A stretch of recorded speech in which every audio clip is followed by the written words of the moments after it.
Hi guys, welcome back to my channel. My name is Tiara Shakira Reviews, and on this channel I review TV shows and movies. So if you're interested in that, go ahead and grab a snack, get a drink, get comfortable, and let's get into today's video. So you can tell by that title, we're going to be talking about The Wiz. So since Michael Jackson, or the movie Michael, was released, I think like 2 weeks ago now, maybe. Has it been 2 weeks? I think so. But since it's been released and my timeline is literally flooded with Michael, I mean Instagram, TikTok, Twitter, and Facebook, I was like, you know what? Let's continue it, y'all. So if you haven't seen my review on Michael, which I'm not even gonna lie, it's not really a review. I'm literally just talking about Michael Jackson. I talked about the movie a little bit. I low-key want to redo it and talk more about the movie, but I don't know. If you haven't checked out that video, go check it out. I'll be linked in the description below. I was gonna watch the Moonwalker movie that he actually made, but I don't have Prime. I'm not going to get Prime, so I'm not gonna watch it. And y'all, like, I forgot to put this, and I feel like I really need to put this, so I'm gonna put this right now. Growing up, my dad put me and my sisters onto this movie, and we used to watch this movie all the time. Like, I'm pretty sure he has the movie. We grew up on this movie, so this isn't like, I hate to do this, but like, I'm gonna do it. It's not like I'm just watching this movie now because of the Michael Jackson movie coming out. No, like, I've been knew what The Wiz is. I've actually never looked at The Wizard of Oz. I've only ever looked at The Wiz because growing up, I was like, The Wiz is for black people. The Wizard of Oz is for white people. No shade to y'all. And I'm not saying that y'all couldn't watch The Wiz. Like, I'm clearly that's like, y'all can watch The Wiz. But I'm just saying, like, realistically, The Wiz was made for black people. Literally, I do believe that there aren't even any white people cast in this movie, and if I'm wrong, I can be wrong, but I'm pretty sure there is no white people cast in this movie. Like, this movie was for black people, and that's fine. Like, we literally, there was a point in time where everything was for white people. So yeah, I said what I said. But yeah, I just feel like I needed to put that because I get it. Like, some people feel like people are riding the train. I said that too. Some people are, but yeah, let's get into it. Place in a different time, different people. I'm on my way to find the Wiz. He's gonna get me back home. But that's nice. Thank you. And good luck. He just created me, only took care of my dashing good looks, my razor sharp wit, and my irresistible attraction to the wrong women. What he forgot was a lion without any courage. Oh! Can you help us, Sarah? What's in it for me? We'd be very grateful. Yuck, yuck, yuck, yuck, yuck. Come on down, get on down the road. Get on down the road. My mom would be so proud. Going to see the Wiz. Every afternoon, he's a meal too. Nobody bring in the band. We can both ride in everything in a line of my views. So nobody bring in no band.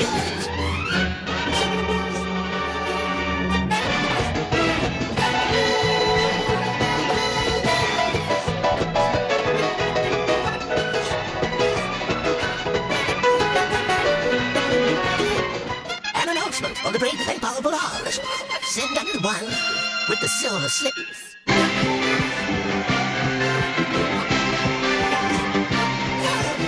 Everybody be brave, the sun is shining, jump on us. One go to back into the morning, never too hot to the oh wow, it's like a different way out in the cloud. And like the world, we don't do it, we can do somehow.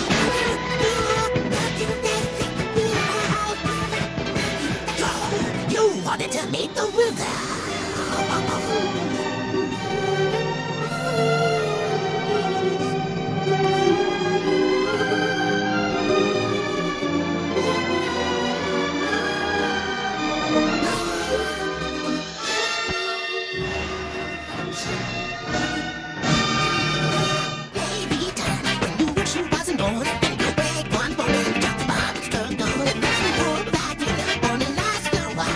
we start the movie out with two women walking down the streets. Mind you, it is snowing. It's like a snowstorm, like it is snowing.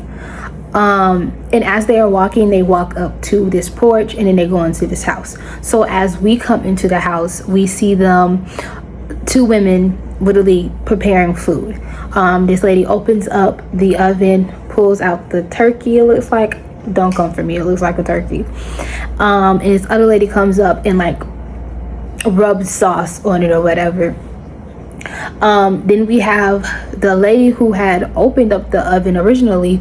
She had like this crate of something that I believe she took it to the refrigerator before we see the two women start greeting people at the door. Anyways, but no, what I noticed was the house was so small to be having all these people in the house. No shade. I was like, whew. It's overwhelming. Like, it is a lot going on. When I say a lot, I mean a lot going on. It's like too many people and children or are in the living room playing games and like socializing and stuff like that. They're like nowhere near the kitchen. So as the food is starting to get like finished or whatever, you can see people like starting to gather into the dining room, or what I would consider the dining room, to get ready to eat.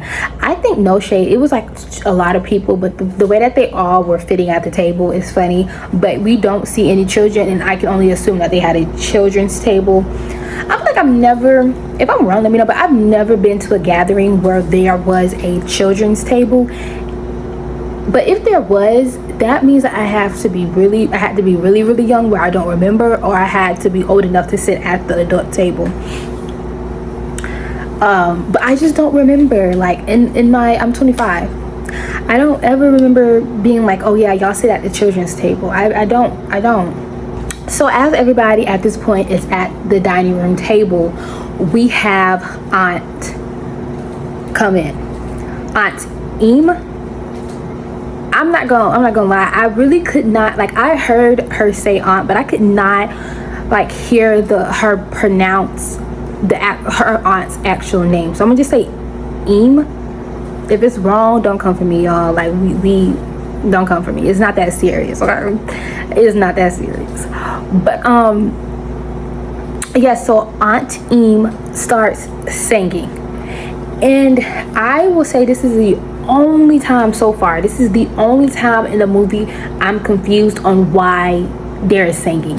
Like, it was just thrown in there. It was so random, because it's not like she had a talk with Dorothy and then she started singing to Dorothy, this, that, and the third. No, she just randomly just started singing, and I'm not understanding why. Like, when I tell you it was random, like, it literally made not one lick of sense to me why the aunt just started singing. She just started singing, and I was confused. But she's going around singing, and she's singing about like growing up and going out into the real world and this, that, and the third. So as Aunt Eam was singing, I feel like it was low-key, like, not shady, but I feel like low-key it just wasn't necessary, because we all know who she was talking about. But with all that, I guess Dorothy kind of gets overwhelmed or feels some type of way, because she is a shy girl. She gets up and she goes into the kitchen to take out the cake, which is weird because they literally had just sat down to eat. So I'm confused as to why she would do that, but I don't know, because they did have the cake in the refrigerator, so maybe she took it out to like warm it up a little bit, because they had it in the refrigerator. And I don't know anybody who eats cold cake unless it's like an ice cream cake. Like, seriously, like, who eats cold cake? Like, who purposely eats cold cake? Yeah, that's what I thought. But in the midst of getting the cake out, I guess she gets overwhelmed and is really scared about growing up or this, that, and the third, because she starts singing her own version of the song that Auntie Eam was singing just a few minutes ago. in her song, she is speaking on her feelings about growing up and how she's scared and she doesn't understand the feelings that they feel and this, that, and the third. And to be honest, I totally agree with her. I wish I did not grow up. like literally, kids, when adults tell you don't rush childhood, don't rush childhood. But I get it, you don't understand something until you're in that, you know. So it's like because I remember people telling me, hey, like, don't rush childhood, you know, stay young as long as possible. And I used to be like, no, I want to be grown, because I want to be able to go wherever I want, however I want, without nobody telling me I can't do this or do that. The whole time, I like being in a house anyways. You get what I'm saying? So it's kind of just like, I wanted to grow up to be able to go wherever I want, and I don't even want to go nowhere. Like, that don't make no sense. Yeah, if I could go back in time, I definitely would go back in time just to relive my childhood. After the dinner is over and everybody is gone, Dorothy and Aunt Eam are in the kitchen basically about to clean up. Aunt Eam decides to bring up Mrs. Warren's son to Dorothy, which Dorothy lets her know, like, Auntie, you're not about to sit up here and play matchmaker. Which is kind of true, because my thing is, I feel like, especially for black girls, I can't speak on boys because I'm not a boy, but I feel like for black girls, we spend half of our life being told, like, no boys, no boys, no boys. Basically, what I was trying to say is, we black girls grow up spending our whole lives being told, focus on what matters, which is schoolwork, and then going to college, getting a degree, getting good jobs, doing that, right? No boys, no boys, no boys. And then you listen to that because it's been engraved into your mind that no boys, no boys, no boys, boys aren't important, which they're not, but it's a balance, okay? And then you get to the you know, a certain age, they're 25, 26, 27, 30, 35. You getting up there in age and everybody's looking at you like, why aren't you settled down, this, that, and third? But it's like, we're not taught how to maneuver around men, if that makes sense. We're taught to avoid. We're not taught to interact. We're not taught to find or who to look out for, who to take serious, who not to take serious. We're just taught to avoid. So it's like, when we do, for most of us, when we do start dating, we're talking to the first dude who gives us attention. Let's be for real, whether y'all want to admit it or not, most of the first boys we've ever took some liking to, gave our attention to, they weren't crap, because we weren't taught who to give our attention to. So it's awkward encounters. We don't feel comfortable being around women. Stuff like that. You get what I'm saying? Like, because we're not taught to interact with women. We're not taught to how to be around men. So when we give our attention to the first man who give us attention, it's 9 times out of 10, it's a bad interaction. And then now it makes it worse for you when trying to find somebody to settle down with, because not only do you have your family members in your ear talking about how it's time to settle down, you have these men who you don't know who's taking you serious, this, that, and the third. And it's just, I'm not trying to get into it because it's just so much, but like, it's too much. We were just taught that focus on that, and then at a certain age, you should be here, you should be there. So the first dude that gives you attention,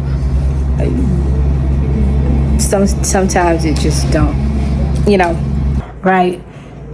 So you listen, no boys, no boys, no boys, and then you get to a certain age where they feel like you should start settling down and having children, but it's been ingrained in you to no boys, no boys, no boys, so that when at the time, like at the age that they want you to look for boys, you're like, no, I don't want that. Like, I'm okay being alone. And to be honest, I feel like just because you feel like somebody should be in this point in their life, that doesn't mean that they're ready for it. Mind you, I don't even think that the girl is mature enough, to be honest. She literally just sung a song about growing up to her, basically, and now you're telling her to go find a man, and she's still childish. See how those don't correlate? You shouldn't be wanting her to get into a relationship with no grown man when she can't even function as a adult in your mind. That doesn't make any sense to me. Like, make that make sense to me, because it does not make sense to me. So after Dorothy lets her aunt know that she doesn't want her to play matchmaker, the auntie does let it go, which I can respect. At least she knows boundaries and know not like when to let things go. But since she can't play matchmaker, she's going to talk about the girl's job. Now this irritates me because I don't know, right? So Aunt Em asks Dorothy has she made a decision on an offer to work at the new school, to which Dorothy lets her aunt know that like there is no decision to be made. She likes where she's at, point period blank. Her aunt Em says that there is a chance, like she has a chance to not only teach older children, but to get out of teaching kindergartners and to make more money doing that. Dorothy lets her know that like she loves working with the kindergarten. That's where she wants to be. But her auntie is like, you have a chance to work with older children, closer to adults. And I was a little iffy at first about this because I'm like, what are you trying to imply? Because first you were trying to play matchmaker with your friend's son and her, and now you're telling her she needs to work with older students that are closer to being adults. Where are you going with this, auntie? But then I had to think about it because I don't want to put auntie into that area. I had to realize that I feel like she feels like, that makes sense? I feel like Aunt thinks that if Dorothy surrounded herself with more mature people, that she will grow up. That's what it sounds like to me. Because granted, the aunt does say that if she decided to work with high schoolers, she would get paid more. And in any time period, getting paid more is always wonderful, especially for Black people. So I'm not going to talk down on her for wanting her niece to get paid better. I'm never gonna lay down on that, because as Black people, if you have the opportunity, as long as you stay true to yourself, go for it. Reach for the stars. Stay true to yourself though. Don't lose yourself trying to make a little bit of cash, but go reach for the stars and don't stop there, right? So I'm not mad about that. But to be honest, it doesn't give that she cares about the money. It gives that she feels like her niece is too childish. It doesn't seem like she genuinely cares about, making more money. She tries to say, like being with the high schoolers at that time is better for like with helping them with their development. You're going to spend 4 years with them, help them with their development. I don't know, because we could say the same for the kindergartners, like their development. Her reasoning, it just doesn't make sense to me, to be honest. I'm sorry, it just doesn't. Aunt Em also says that she feels like Dorothy is a wonderful, great teacher, and she feels like she should be teaching older students, giving her time to older students. I guess she just feels like teaching kindergartens is a waste of time, and there's nothing to be proud about in that. What's wrong with kindergarten? Then Aunt Em also brings up the fact that she's been working with the kindergartners for 3 years now. Or is she supposed to just switch up what she got going on just because? I mean, seriously, I really don't understand Aunt Em's point. And I just feel like if she would have just been honest and say, hey, like, I need you to grow up, I need you to be around more mature people. Okay, you can't do nothing but respect that. You don't have to like it, but respect it, right? But it's like you're trying to beat around the bush, not being honest with your feelings and how you're worried about her and this, that, and the third. It just comes off as you're just like, it doesn't make any sense to me. Girl, just say you want her to be more mature. That's all. That is it. Thing is, I'm pretty sure if she wanted to teach for higher grades, she would have done that. She likes working with the kindergarten. Not everybody wants to work with high schoolers. No, some people like working with kindergartners, right? So then they move to the dining room where they start cleaning up in there, and Aunt Em brings up the fact that Dorothy has never been on the south of, or has never passed the south of 125th Street, which Dorothy like interrupts her and finishes the sentence for her because apparently she's heard that multiple times. Now, I'm very iffy with this because I definitely do understand where Aunt Em is coming from, right?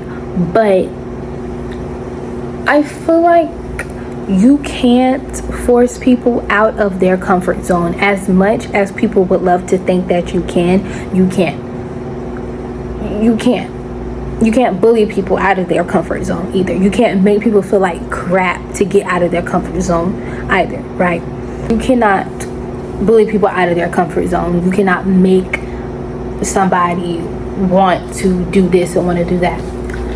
Mind you, y'all set up this platform, I guess that's not the word that I want to use, but I'm going to use that because I can't think of another word. But y'all set up this platform for her to be like that, right?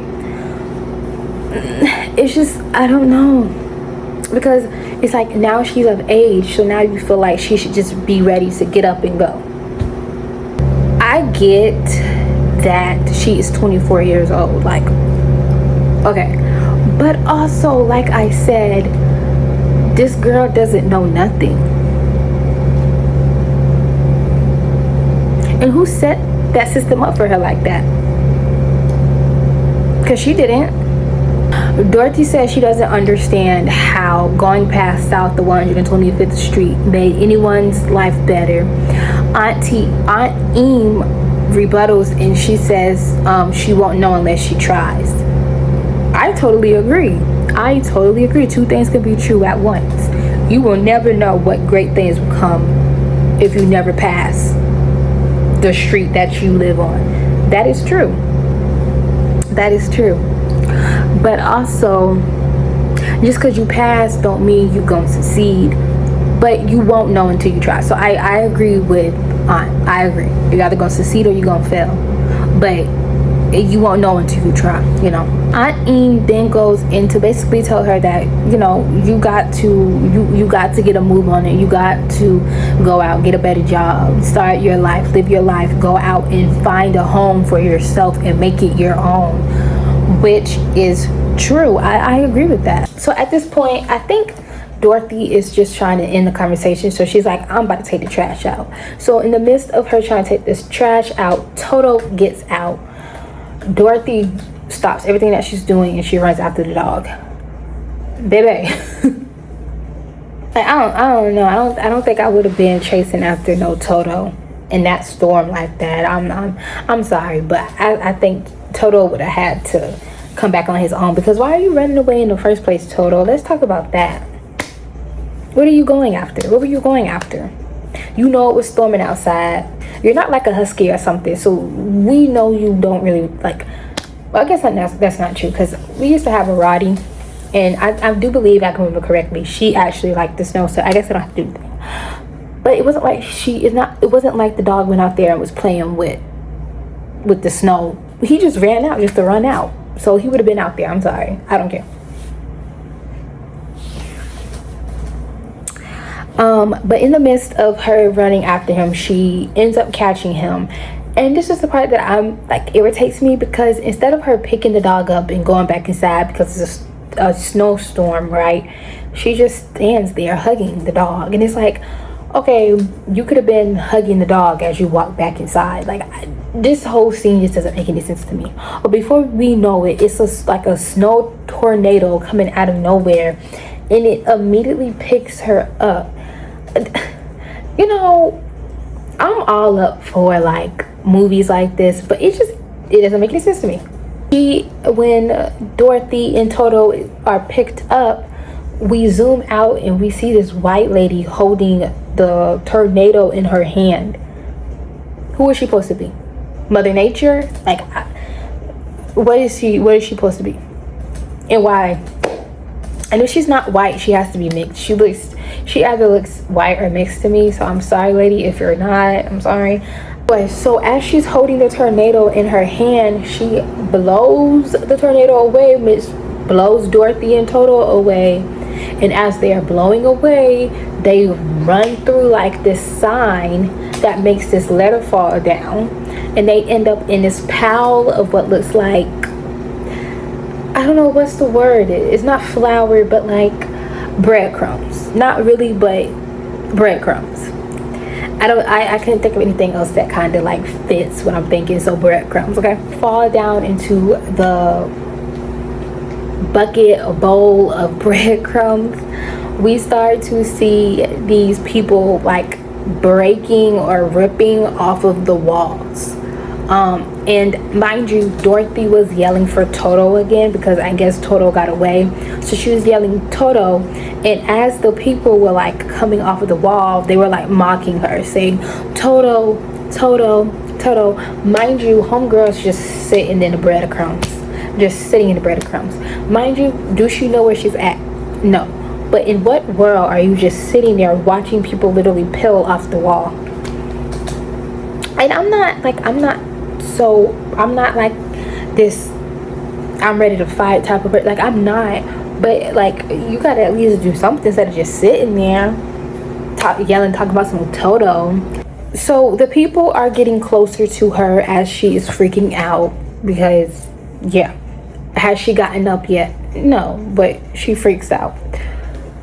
And as they're getting closer, it makes her scream because, I mean, yeah. And when she starts screaming, they immediately tell her, you know, relax, chill out, lady. We're not gonna hurt you. We just want to thank you. We're appreciative of you for killing their opposer. Dorothy confusedly says she's never killed anybody a day in her life. Never will. What are they talking about? So at this point, they grab her up out of the bed of, you know, breadcrumbs, and they take her over to this letter that looks like the N. The sign literally like said Oz. It was a O with a Z in it, and I just realized that when I looked at the trailer. So it wasn't an N. Mind you, remember earlier when I said she ran through and I forgot what I said, like a sign. When she ran through that sign and knocked that letter down, the letter hit somebody, and the letter was laying on top of somebody, their opposer. Let her know when she came in, she had knocked the letter off of the stand or sign or whatever, and the letter hit the lady, and you know, her. And they were happy about that. They were excited. Dorothy, confused and unsettled, she asked them, who is it? To which they immediately is like, well, it ain't who is it, it's who was it, because that lady is now, right? And then they started cheering or whatever. Yeah, but after they finished cheering, they let her know that she killed a wicked witch named Evil Meanie. They say she was the park's development commissioner, and she had seen them, the Munchkins, doing graffiti on her park, and she decided to turn them into graffiti and put them on the wall. Now, we can all have our own thoughts about this. I'm gonna be real. Was she wrong for making them graffiti on a wall forever and ever? Heck yeah. But were they wrong for painting the park? Yes. Do I think graffiti is pretty? It is. It can be. But sometimes the placement be a little tacky. I'm sorry. It do. Can it be beautiful? Yes. If it's placed good, yes. It's a park though. So do I think she was right? No. Could they probably have asked? Yes. but depending on what they were painting, what they were doing, it probably just added more flavor and fun to the park, because they seemed like a fun group of people. Like, they were sweet and nice. So I don't think that they were graffitiing anything bad or anything scandalous, nothing like that. So me personally, I think that she could have let them continue, but whatever, you know, she is evil, so somebody happiness is not on her to-do list. Making somebody happy or keeping somebody happy or allowing somebody to be happy is not on her to-do list. So, you know, whatever. Everybody is wrong in this situation in general, but again, like I said, I can't see them like doing anything that's like scandalous or wrong or shouldn't be doing. I couldn't see them doing that. So she probably should have just let it be. But she had turned them into graffiti, and they were supposed to be on the wall forever and ever and ever and ever. They were never coming off, right? Like, literally the munchkin says flat, splat, and stuck like that forever, not coming off. But since Dorothy unintentionally killed her, it released them from the curse. And then they all continued to praise Dorothy for killing the evil witch of the East. You know, before we kind of hear like this music, and then we hear the munchkins screaming, "Miss One!" And then we turn the camera to Miss One coming down the stairs. So Miss One goes up to Dorothy and she starts talking, and I'm not going to do all the dialogue of their conversations in this movie. I can't. it's a little much, so I'm just going to sum it up. So when Miss One gets in front of Dorothy, she like says thank you for killing the witch, to which Dorothy says that she did not mean to. Miss One basically lets her know, don't worry about that, girl. Don't worry about it. You did what you're supposed to do. You're not at fault. You're not wrong. Do it again. Do it 3 more times. 3 more times. It's okay. Boom. Miss One walks over to the Wicked Witch, and she basically calls the lady ugly, which I wish we would have been able to see her. She calls her ugly, but she says one thing that you know, the evil witch knew how to do was she had some nice shoes, which then she zaps off of the Wicked Witch and transfers them to Dorothy, to which Dorothy is like, I don't want these shoes, I just want to go home, I didn't ask for this. Miss One tells her, you know, not too much on the shoes. Take the shoes, never take them off until you get home. After you get home, take them off, do whatever, throw them away, whatever you feel like you need to do that. But as of right now, you're not taking those shoes off. Don't let nobody tell you to take these shoes. Well, don't let nobody trick you into taking these shoes off. And if anybody asks you, you don't take them off. I guess like some type of protection, I would like to assume, because she is a witch. So some type of protection I would like to assume that the witch gave her. That makes about sense to me. Dorothy then asks the witch, where is she? Because where is she? Which is one thing like I kind of like, I don't understand about this movie, and I guess I don't know if I should put this in right now, but I'm going to, because I'm thinking about it and it's not written down anywhere. It's like, what is Oz? Is it like a thing in your mind? Is it like an actual place? Like what? It doesn't make sense to me. And then like, they're all like the Munchkins and Miss One, and I know I'm speaking a little ahead, but even like everybody she encounters, it's kind of like they just don't even know what she's talking about, if that makes sense. It's like everybody is like, they're expecting her to know where she is in this place. Like this isn't like some random place, which it may not be random to them, but it's like y'all don't have outsiders. But then like Dorothy can't be the only person y'all have met that's not from this world. It doesn't make sense to me. But then it's like Miss One does imply if you want to go home, you gotta do. So it's kind of just like I don't understand. It doesn't make sense to me. It's like realistically, I don't know how to explain it. It's just weird. It's like like Oz is, that's it for them. But then in the same breath, oh, but if you want to go back home, you gotta go do. And it's kind of just, I don't understand it. It doesn't make any sense to me. But Dorothy asks where she is, to which Miss One lets her know. Miss One lets her know that she's in Munchkin Land, the invisible land of Oz.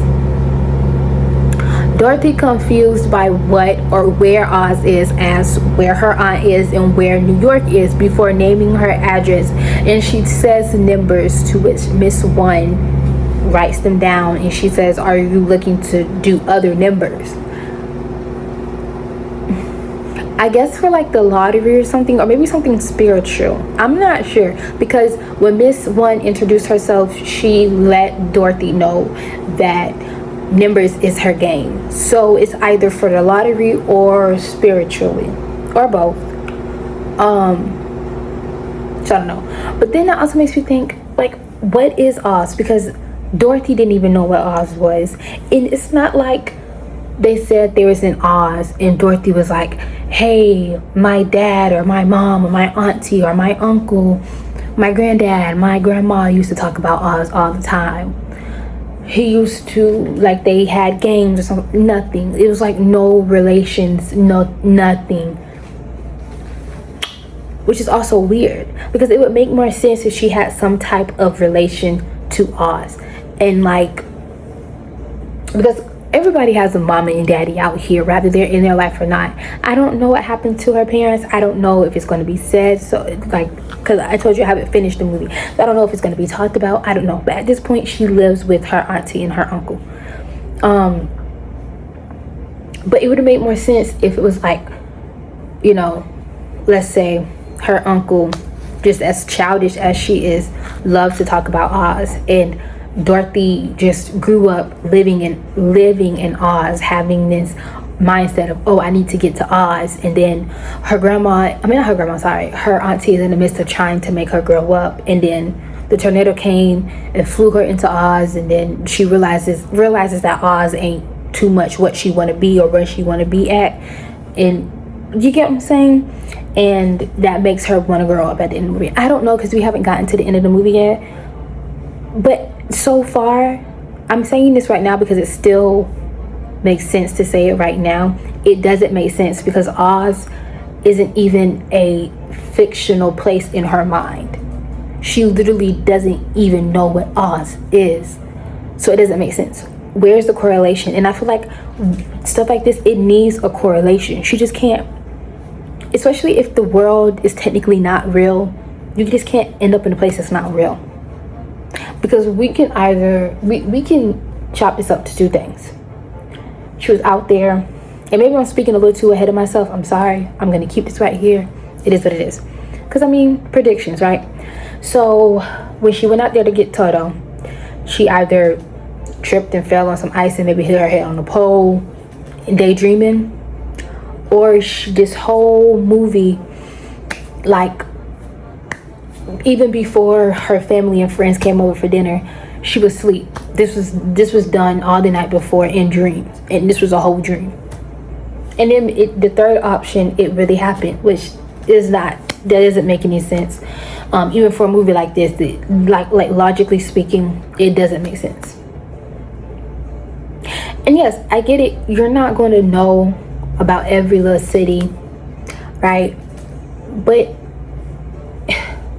Oz, Munchkin, I can't even say that word, land is in Oz, meaning that Oz has to in some way either be the state, the country, the region. It has to be something. You get what I'm saying? So it's kind of just like, she doesn't, like, it would be one thing if she didn't know about Munchkin Land. Okay, cool. But she doesn't know about Oz. Doesn't make sense to me. So after finding out that Dorothy wants to go back home, Miss One lets her know that since Eva Mean isn't here anymore, there are 3 more witches. Herself, Miss One, but her power is just, they're not that great. They're not that powerful. Then you have the second one, which is Glinda. She is the good witch. of the South. But basically, it's hard to find her. You're not gonna find her. I don't know what she got going on, why she's so hard to find, but you're just not gonna find that lady, which is kind of crazy because she's so hard to find. Girl, you're the good witch. You need to be everywhere helping people. You cannot be hard to find. You would think that it would be like that for the evil ones because they don't want to help, so they gonna make sure they the last one, which is Evelini, and she's the horror wicked witch of the West, who just so happens to be Evelini's uglier sister. But Miss One says that she doesn't think that she wants to be asking her for no favors at this point, especially when she literally just killed her sister. Now, we don't know if the sisters get along, but like, I mean, at the end of the day, family is family. So, I mean, I would be mad if somebody killed my sister, whether I got along with her or not, because why is you killing my sister? So she says the only option that Dorothy has is to find the Wiz. The Wiz will help. And, you know, he will get her back home. Dorothy then goes to ask Miss One what a whiz is, which also proves my point that, like, where is the correlation? Where is the correlation? Again, it's not like she, the whiz. I've heard my granddad or my dad, they used to talk about the whiz all the time. Wait, is the whiz nothing? She doesn't know nothing.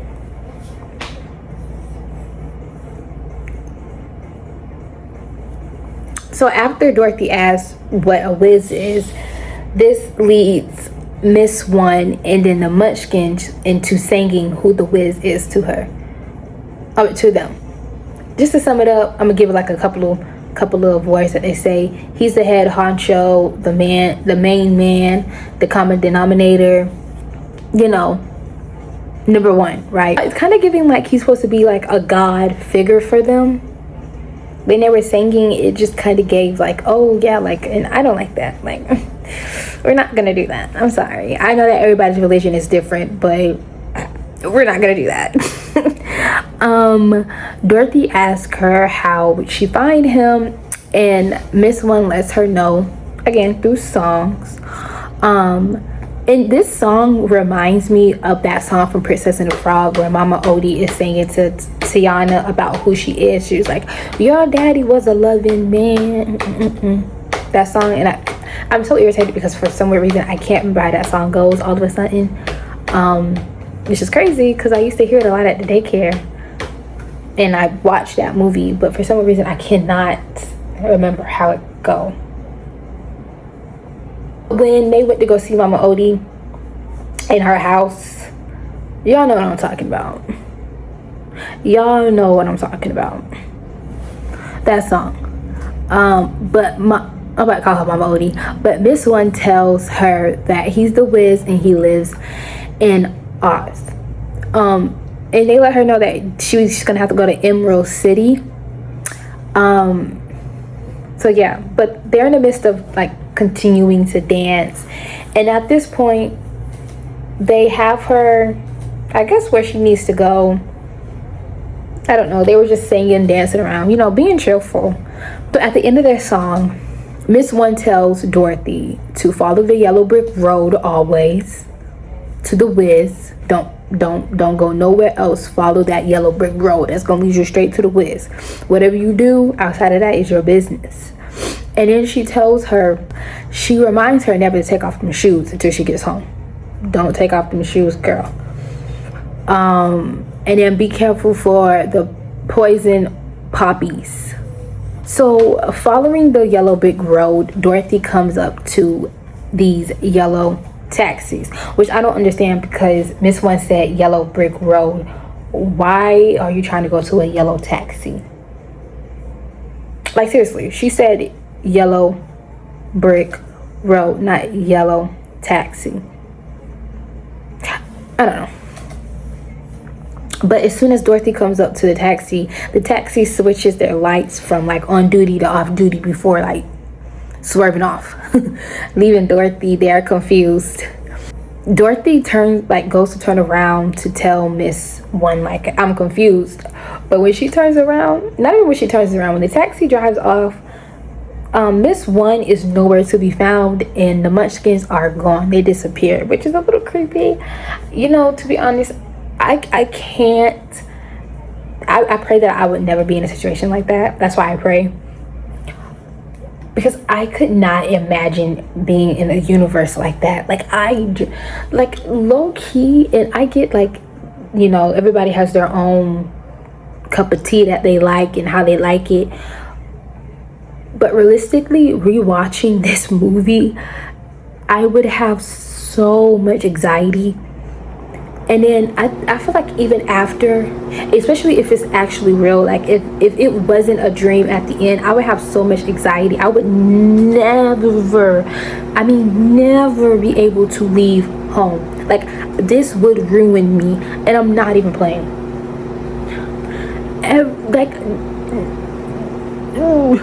Like, y'all don't even understand how much anxiety I would have, because it was like objects coming to life.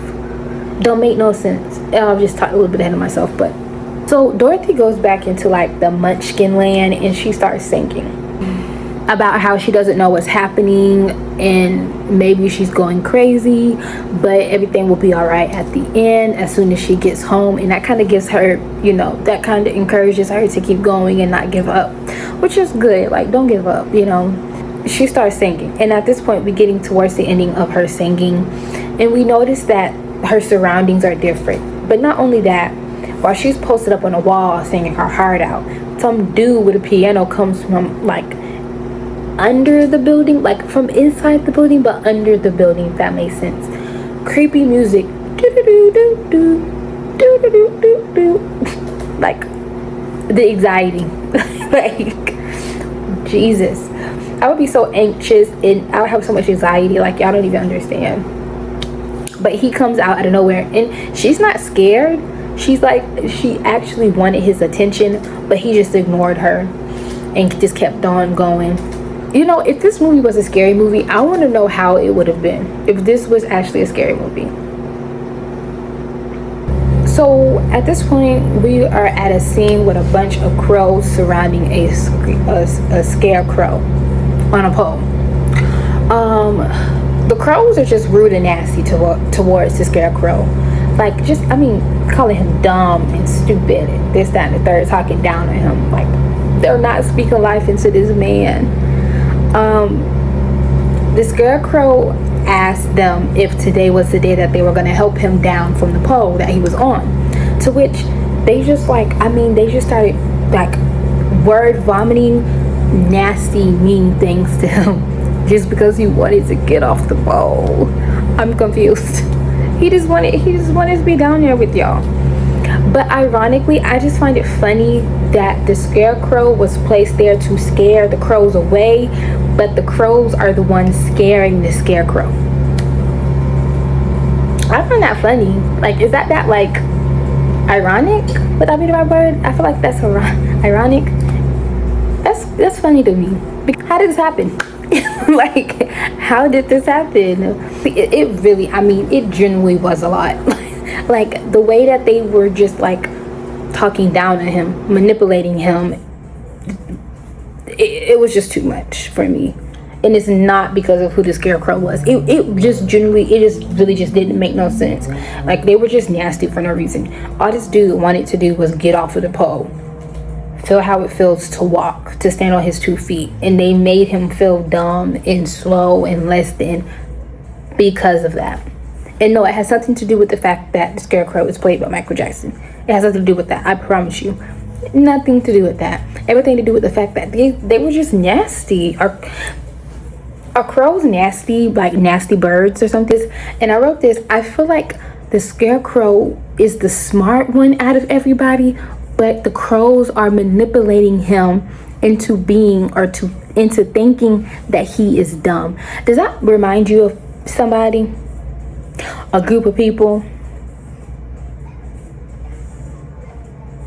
tricking other people into thinking that they're less than, even though they were the smarter ones out of the bunch. Like when when people came across the ocean to other lands and tricked the other people into thinking that they were less than, even though they were the ones that were better off than the people who came across the ocean.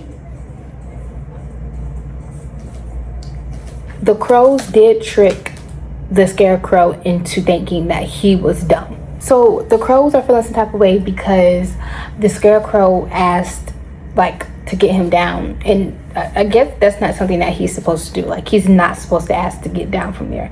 He's just supposed to stay up there. So they make him recite the crow commandments. I'm not going over it because I think it's very disrespectful. I'm not up here to argue, and I will not argue about my beliefs. And my belief is that was disrespectful. That's just what it is. But after he recites them, they then make him sing the crow song. You can't win, you can't be given, and you can't get out of the game. But I'm irritated. Like, that's awful. Like, he was singing a song about basically like never getting ahead in life, always staying at the bottom, while everybody else either climbs or already up there in life. You can't win, child, and you can't get out of, what does it say? And you can't get out of the game or something like that. That's messed up. Like, that's messed up. At the end of them singing, Dorothy comes out of her hiding spot and she's like, I'll help you down. And she kind of scares everybody because, like, who is she? But after saying that she will help him down, she shoos the crows away and she comes over and she helps him get down. Immediately he falls down because he's been on a pole his whole life. He has no strength in his legs, to be honest, not whatsoever. And once he immediately falls down, he immediately thinks negative and is like, the crows are right. I'm not good at this. I should have never got off the pole, this, that, and the third. Dorothy lets him know that it's just his environment and he needs to get rid of the crows, to which she has Toto in herself scare the crows away and they run away. After they like do a little bit of walking, they come to sit down, basically to give him a rest, I guess. And you know, Scarecrow is like, only if he had a brain he would have known that he could have walked this whole time. To which Dorothy like lets him know, like, you're being negative again for no reason. After he says he doesn't have a brain and Dorothy doesn't like really believe him or whatever, he goes to take off his hat and shows her that he has no brain.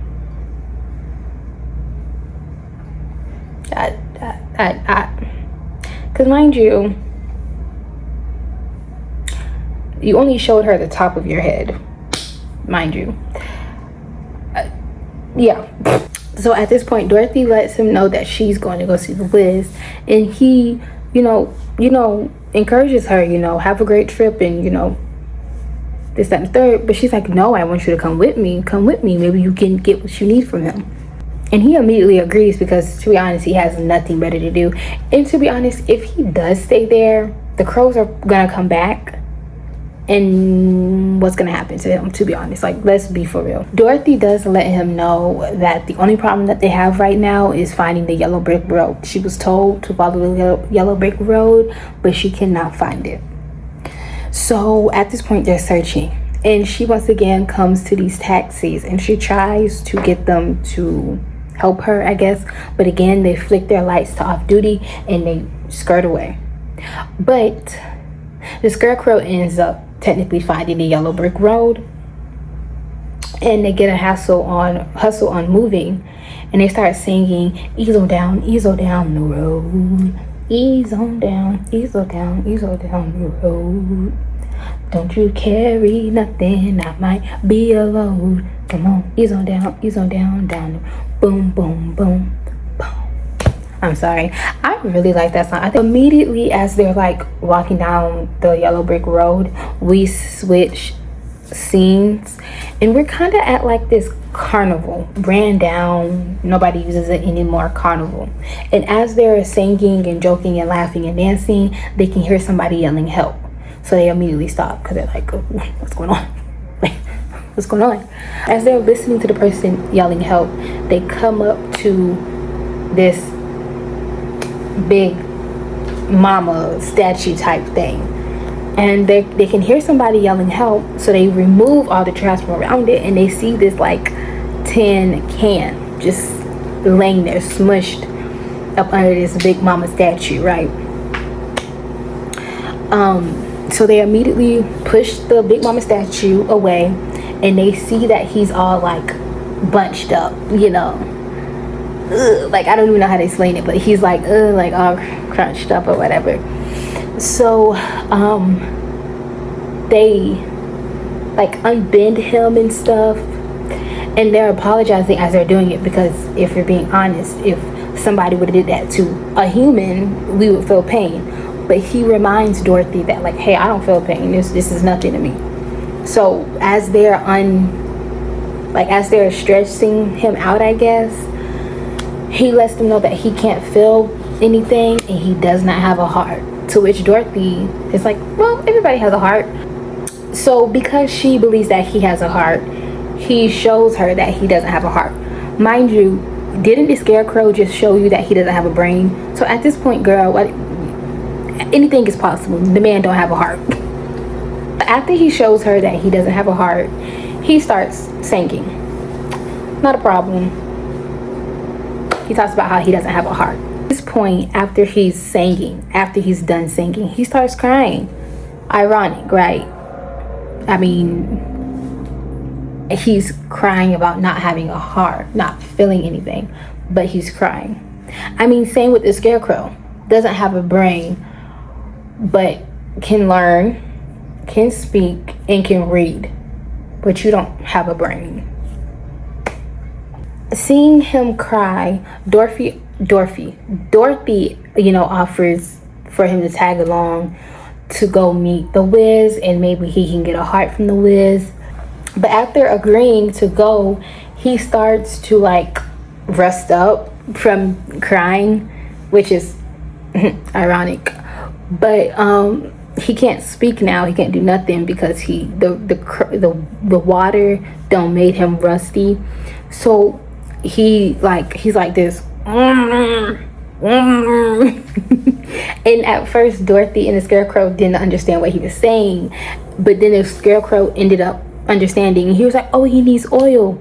So they went to go find some oil, and then they started putting oil like on his mouth, and as he started to unrust or whatever, he started singing about how he needs oil because he's a tin can. I think it's funny how these objects don't think they have what they say they don't have, but their actions show and prove otherwise. Like I said earlier, Scarecrow doesn't have a brain but can read, can function perfectly fine. He knows how to read. He pulls newspaper out of himself and reads it word for word. He knows big words. When he first met Dorothy, I can't remember the word that he said, but he used a big word when talking to her. He's not dumb. Tin man. No heart, no emotions, can't feel, but you're crying. You're showing emotion, but you don't have a heart. Like, it's just funny to me. But okay, another side note, if I call tin man tin can, I'm sorry, I literally did not realize that like his name was Tin Man when I was writing it up. So after they have recruited Tin Man, they are back on the yellow brick road singing easel down the road, before they come up to a new surroundings. They're in front of a building, and as they are singing and, you know, doing that, Tin Man is kind of just like, hold on, y'all, stop the music. That statue over there is eyeing us, and he was correct. We literally saw the statue eyeing them before Tin Man even said anything. But Dorothy and Scarecrow don't really believe him because they didn't see it. So for some reason they like inch closer and closer until they're right up on it, and the statue kind of like bursts open, and we meet the lion, who kind of has this like mindset like, I'm scary, rah, rah, rah, rah, rah, you know? And he's like singing, of course. But in the midst of him singing, Toto wants to call him out on his BS, as he should, as you should, Toto. So Toto like walks up on him and bites him, and that makes the lion cry, falls out, like literally falls out and cries. And they're like, what kind of lion are you? Like, you're crying over a bite, you're a coward. They low-key went in on him. I'm like, dang. And in the midst of all that, he admits to not having courage. We find out that the lion was kicked out of the jungle because he has no courage, this, that, and the third. And he says that he went to that area to just be alone. So in the middle of, you know, the lion crying about him not having any courage, Dorothy asked him to come with them to see the wizard, or the wiz, sorry, you know, in hopes of getting some courage. And the lion is like, I would love to, but I can't. And they're like, why? Like, why can't you come? And he said, because he's afraid. At least he's real. But then, you know, Dorothy, Tin Man, and Scarecrow started singing Ease on Down the Road. And they kind of just like pulled him into coming. He never actually agreed, I feel like. They just kind of all jumped up, started singing Ease on Down the Road, and pulled him with them. And that's kind of how he was put on to going to see the wizard. So he never really agreed. Okay, now, so every time it's time for them to get back onto the yellow brick road, the yellow taxis always show up. But this time they walked right past it, the yellow train. I'm sorry, not the yellow train, the yellow taxis. They walked right past them and just kept on easing on down the road, as they should, or whatever. So they come up to the entry of the train station, a train station. Side note, I think this is low-key the scariest part of the doggone movie. Like, it's so, the train station part is so creepy and eerie, and just like, why? So they follow the yellow brick road down to the train, the area, the train station, and they're down there, and the lion is talking, doing all this. Like, he no shade, but he is a yapper. He yaps. The minute they met him, just yapping. So by the time they get down there, he's yapping away, and we find out that his name is Fleet. Some other. He has a long name. His mother named him that. But we're gonna just call him the lion. So as they are talking amongst themselves, we see this thing start walking down the stairs. And that music that we heard from earlier, the doo-doo-doo music starting, like we can hear it as that thing walks down the stairs. So once the thing walks down the stairs, the group is like right here, and the thing is like right here. And it just stands there and is playing the piano, and the puppets are growing. Each bounce they are growing. With each bounce they are growing and growing and growing and growing and growing until they're like the same or even taller than Dorothy and them. And at this point, I don't know why the gang decided they was gonna wait until the puppets got really bigger than them. But as soon as the puppets was big enough to basically go off on their own, they start going after the gang. So the gang runs, and the lion ends up getting split from Dorothy, Scarecrow, and the Tin Man. So it's like Dorothy and them go over here, and the lion go over there. So at this point, within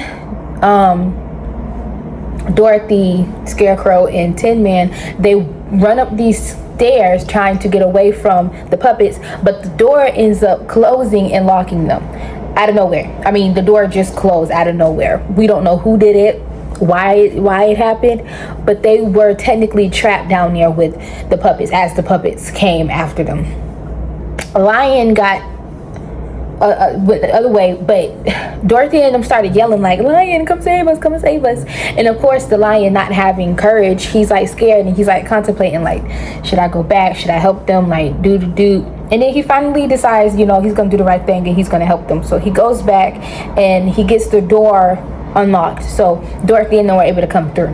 But at this point, they all split up. So at this point, after everybody has split up, after being able to go through the door, we have Scarecrow, who's like kind of trying to catch his breath from running and also being scared. And as he is trying to catch his breath, and I guess make sense of what is happening at this point, because like what is happening at this point, 2 trash cans come to life out of nowhere. I mean, nonsense, honestly. It really is nonsense. They attack Scarecrow by his arms. Now, in my mind, I'm like, there's no way Scarecrow still had his arms, because Scarecrow is made out of newspaper and fabric. And when these trash cans attacked him, they were like, they had teeth, and they were like munching on his arm. So it's kind of just like he would have been, you know, armless. But I'm glad he got to keep his hands, so his arms, all that. So as Scarecrow is being attacked, he's yelling for Lion, which I found to be kind of like, I don't understand. Was it because he was like, the Lion was the first thing the Scarecrow saw, or what? I don't know. To me, you're calling on somebody that you think is a coward, because they called the Lion a coward when they first met him, and they realized he was scared of the doggone dog. So to me, it's kind of, this is no shade, but it's kind of crazy to call on somebody that you don't even think has enough courage to come and save you. But whatever, he calls on him, and the Lion is like, you know, I'm gonna save you. You know, having or building enough courage, something that he claims he doesn't have, but building enough courage to go and save Scarecrow. So he goes, he beats up the trash as he should, right? So he gets Scarecrow released and safe, and this, that, and the third. Next thing you know, we are with Tan Man, who is standing behind a wall, just looking, trying to make sure that nothing's, you know, which I think was smart, having your back against the wall, looking around, because me personally, I don't feel like being in the open will help. But if you technically want to think about it, I feel like in this situation, his back wasn't against a good wall, if that makes sense, because his back was against a pillar. And then if you look behind him, it was like something could have came up behind him, behind that pillar, and snatched his butt up. But that's neither here or there. So as he is standing there looking around, making sure nothing is coming, there is a box above him that kind of opens up, or these 2 wires come down and attach to like his head or ears, something right here, and it starts electrocuting him. Now that is so awful. It's so awful. But he starts screaming for Lion again, and Lion was like, I'm gonna come help you, I'm gonna come help you. So Lion runs over to the Tin Man and beats up the box. And Tin Man gets released, and he's totally fine, nothing's wrong with him. I mean, the man was just electrocuted. He saves him, he's good. Boom. Then we get to Dorothy, who is in the middle of like the area or whatever, and she's looking around, and she starts seeing the pillars come to life and rip apart from the ceiling in the floor, and starts like walking or waddling towards her to trap her. I guess it was gonna smush her to death. I don't know. But she once again, she starts yelling for the Lion, which, to be honest, I feel like hers was the least scary, because I feel like when she immediately started seeing the pillars you know, detached from the ceiling and the floor, she should have immediately took off. Like I'm confused as she waited.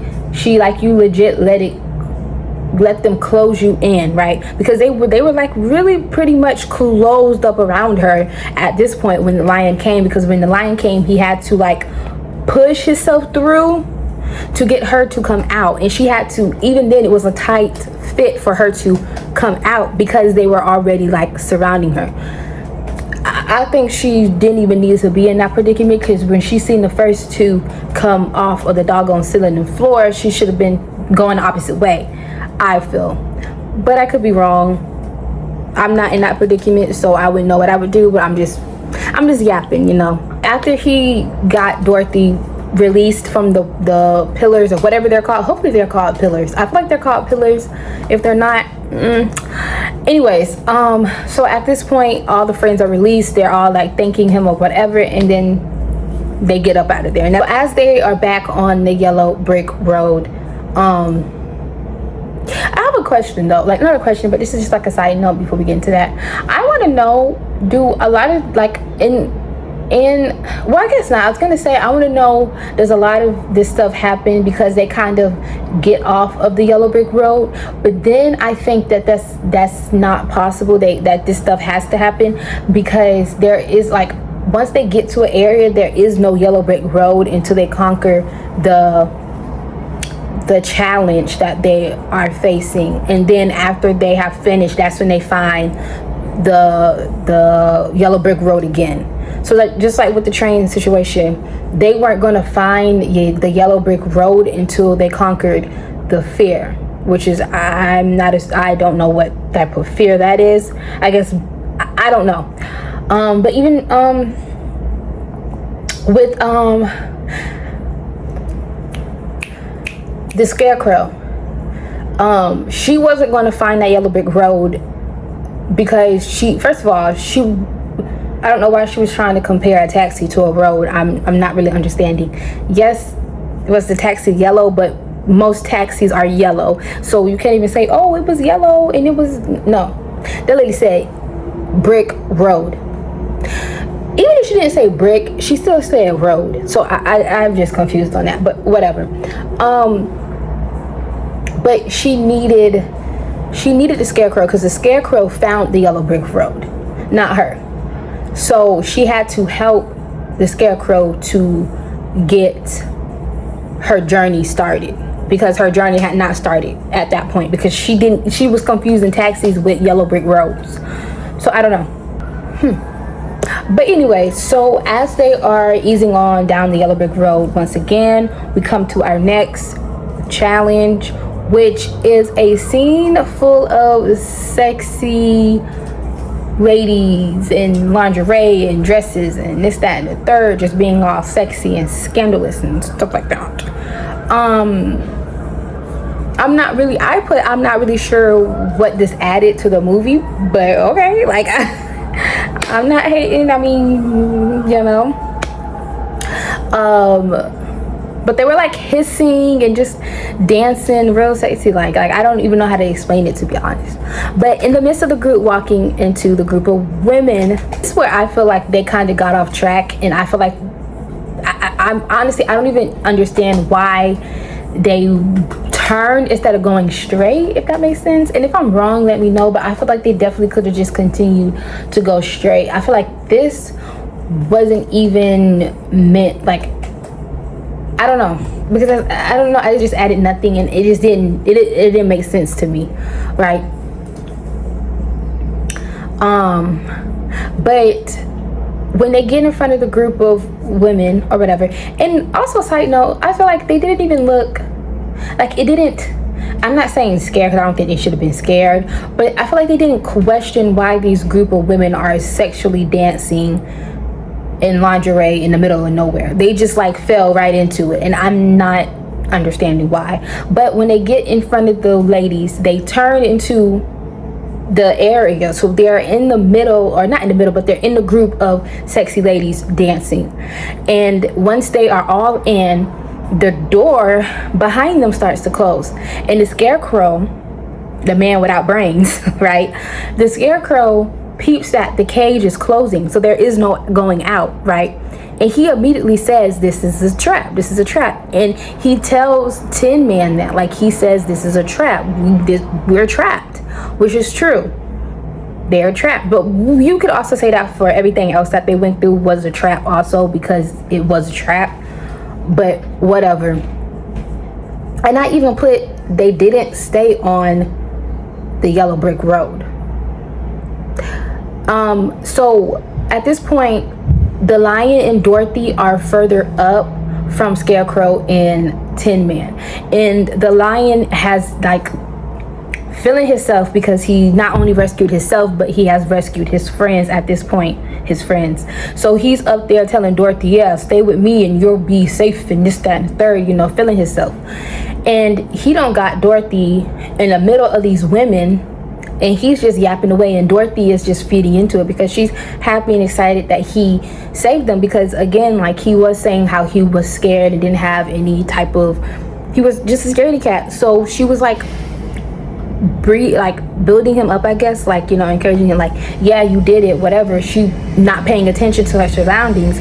Somebody from the sexy lady group don't sprinkle some sprinkly stuff on the top of Dorothy and the lion's head.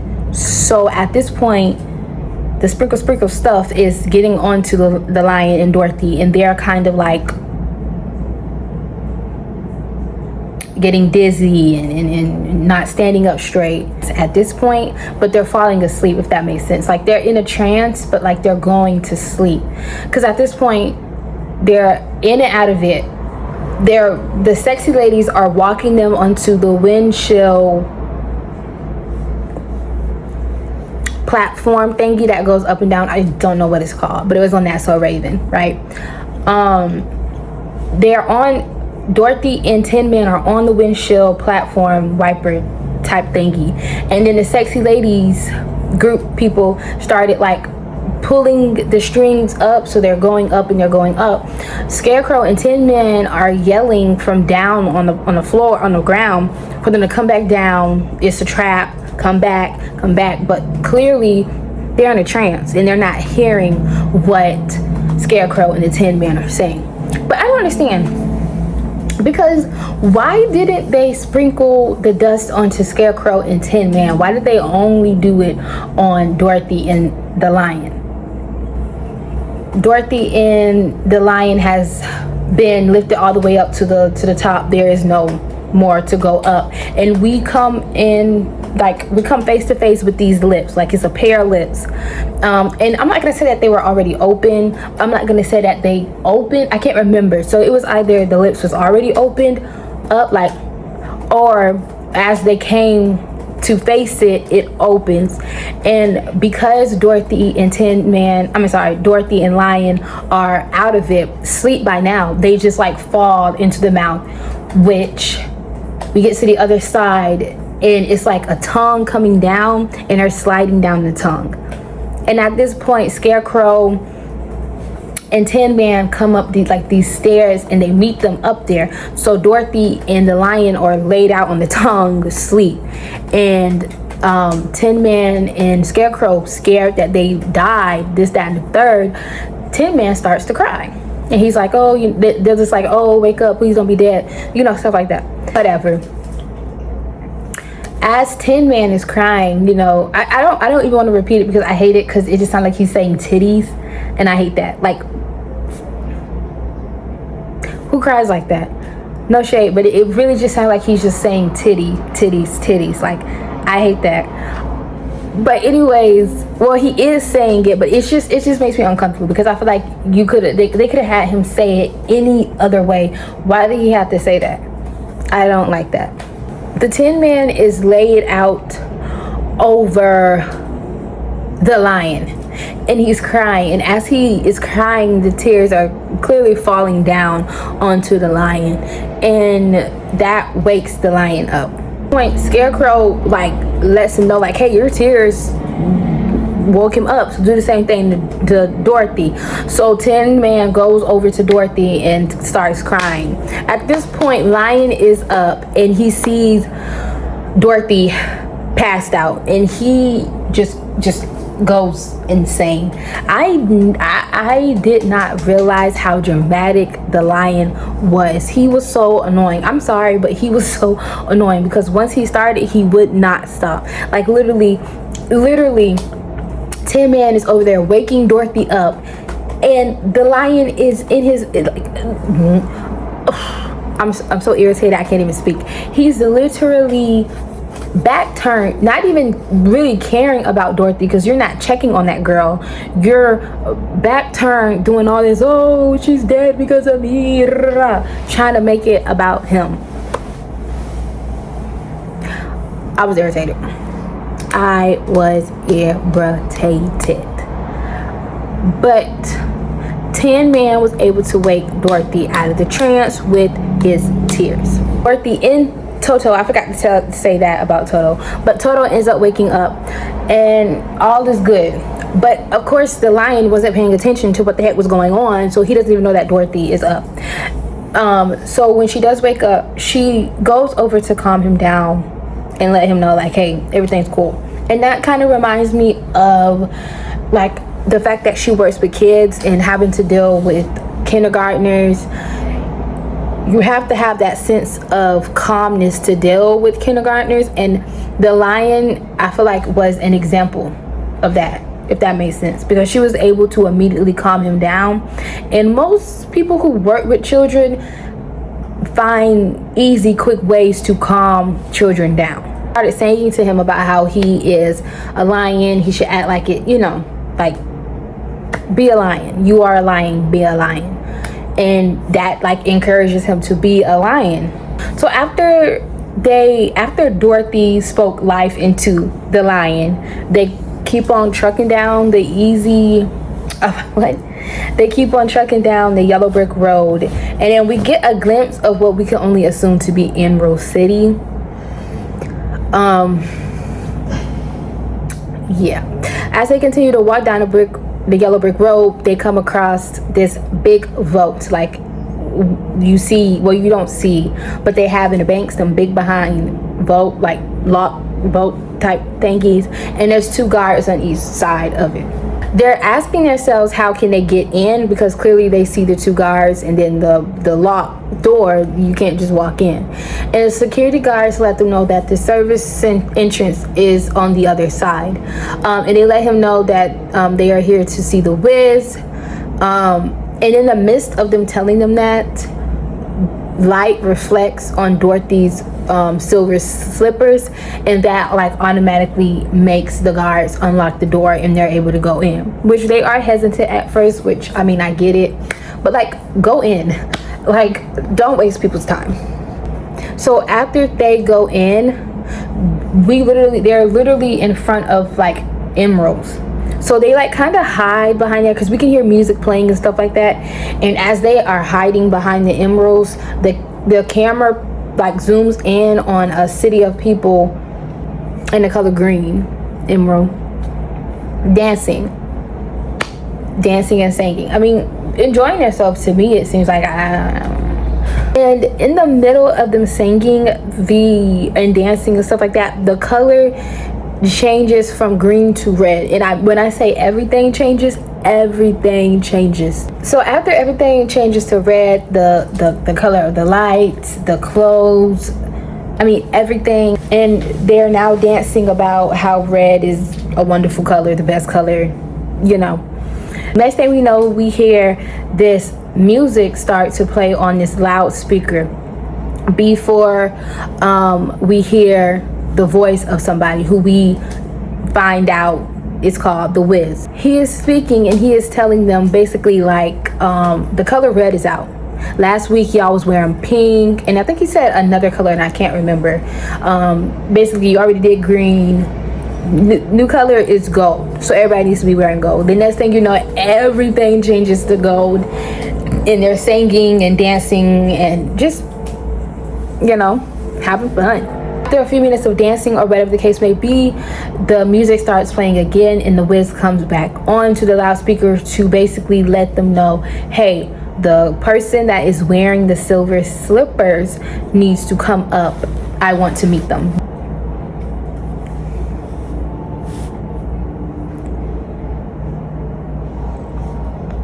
So after he says bring up the person in the silver slippers, everybody is not dancing no more. Everybody is looking over at Dorothy and Scarecrow, Tin Man, and the lion, and they're all like applauding her, like, oh, you're so lucky, I like your hair, who does your hair, someone even says they've been trying to get to go see the Wiz for 2 years now. Hello? When they get to the entrance of the door,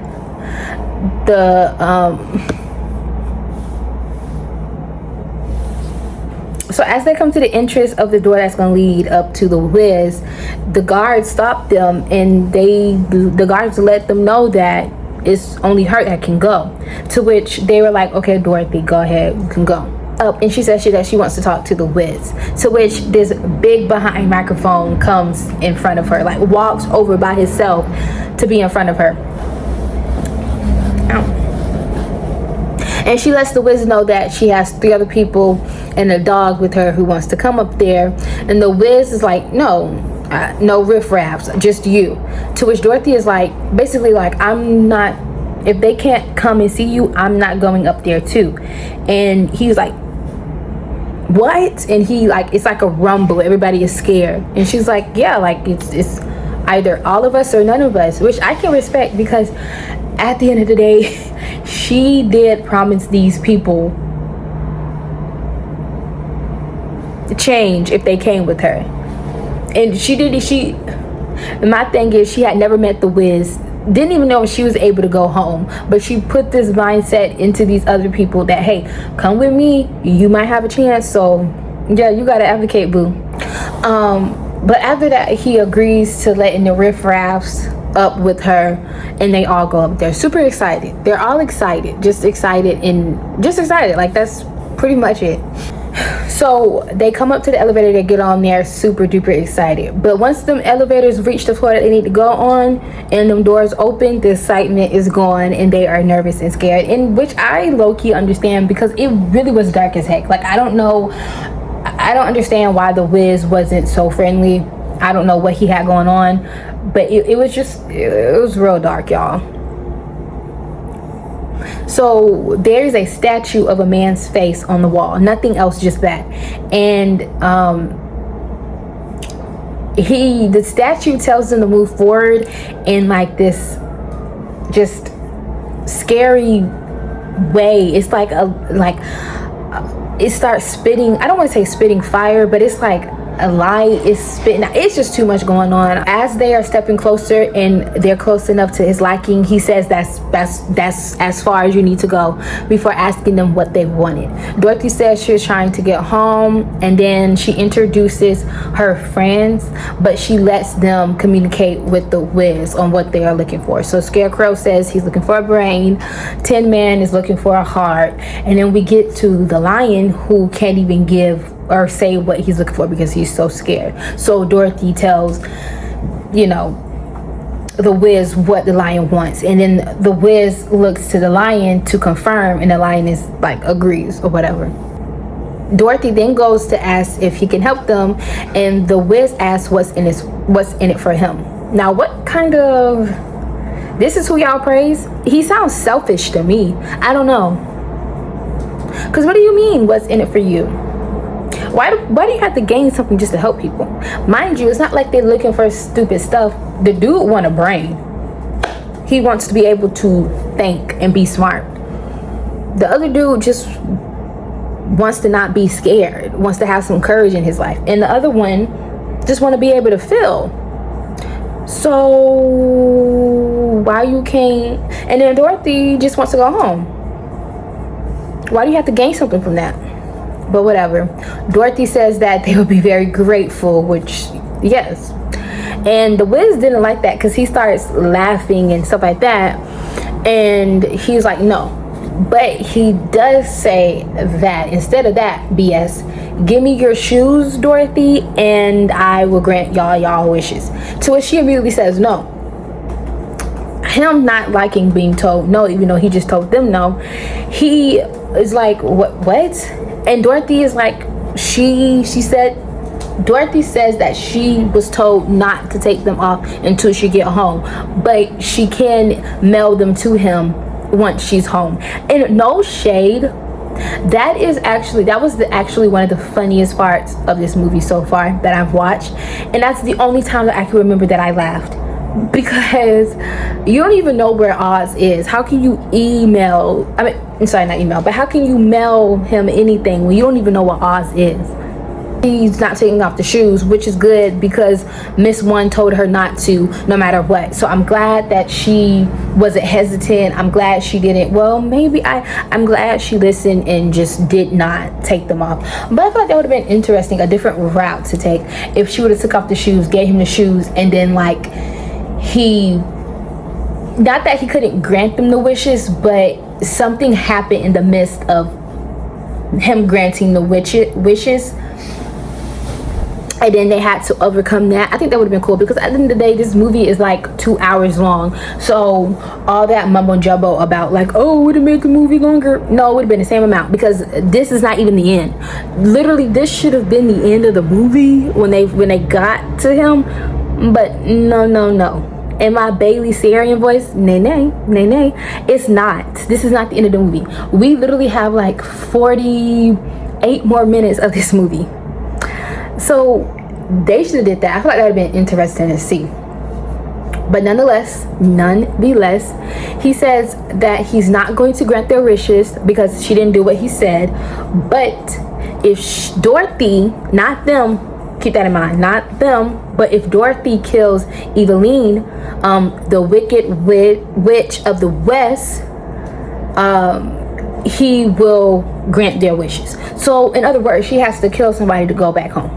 Mind you, the girl already killed somebody, which low-key is not talked about enough. I feel like as somebody who, and I don't know, maybe I think differently, but as somebody who has never killed anybody, I feel like she got over that a little too easy. like I don't know, I feel like she should have had a moment, just like a couple of seconds of her completely freaking out when the Munchkins originally told her, hey, you killed this lady. I feel like she should have freaked out a little bit, just a little bit, just maybe like 5 seconds. That's it. After Dorothy hears what the Wiz wants her to do, she immediately tries to stop him and renegotiate, because in what world should she have to kill somebody to go home? Before she can say anything, he is gone. After the Wiz just disappears on the crew, Dorothy and them, the scenery changes and we are now at the Emerald City motel. Inside the room, we see Dorothy sitting on the bed, clearly in thought about what she just learned, because she was given an ultimatum. She either had to kill the evil witch, Eveline, or she can just stay in Oz forever. That's all she has, nothing else. So as she is in thought and thinking, she gets a knock at the door. She answers the door, and it is Scarecrow, the Lion, and Tin Man, who comes in, makes themselves comfortable. Real cute little scene. Before they ask Dorothy, has she decided on what she's going to do? To which Dorothy says she has no choice. Like, I gotta go home. I gotta kill this lady. Which is crazy, but I understand. Oh, also, Dorothy apologizes for basically dragging them along with this mess, because like low-key it is her fault that they are in this, because she out here giving out invitations to go see somebody she has no clue who they are, which is also crazy. After she lets them know that she is planning on killing Eveline, they all look at her kind of shocked, before the Lion lets her know that she doesn't have to do it. They can all just stay in Emerald City, you know, save up, get an apartment, and as time go by, just adjust to living in Emerald City and just start to blend in with the Emerald people. Tin Man and the Scarecrow actually agrees with Lion, but Dorothy says she will never be happy there and she'll never get home, which I can respect, because like at the end of the day, as she has been saying to literally everybody who has been in like ear reach of her, is she wants to go home. Never has she ever said, hey, well, maybe I could stay here, maybe I could give it a try. No, like literally every time she invited each of them to come along on the trip, it was, oh, I'm going to see the Wiz so that I can get home. Do you want to come with me so you can get what you want? So it's kind of just like, Yeah, but I get what they were trying to do, because it is true, like, Dorothy, you do not have to kill this man. I mean, this woman. You shouldn't have to kill this woman just to get what you want. So I get what the lion was saying, because yeah, like, girl, don't do it.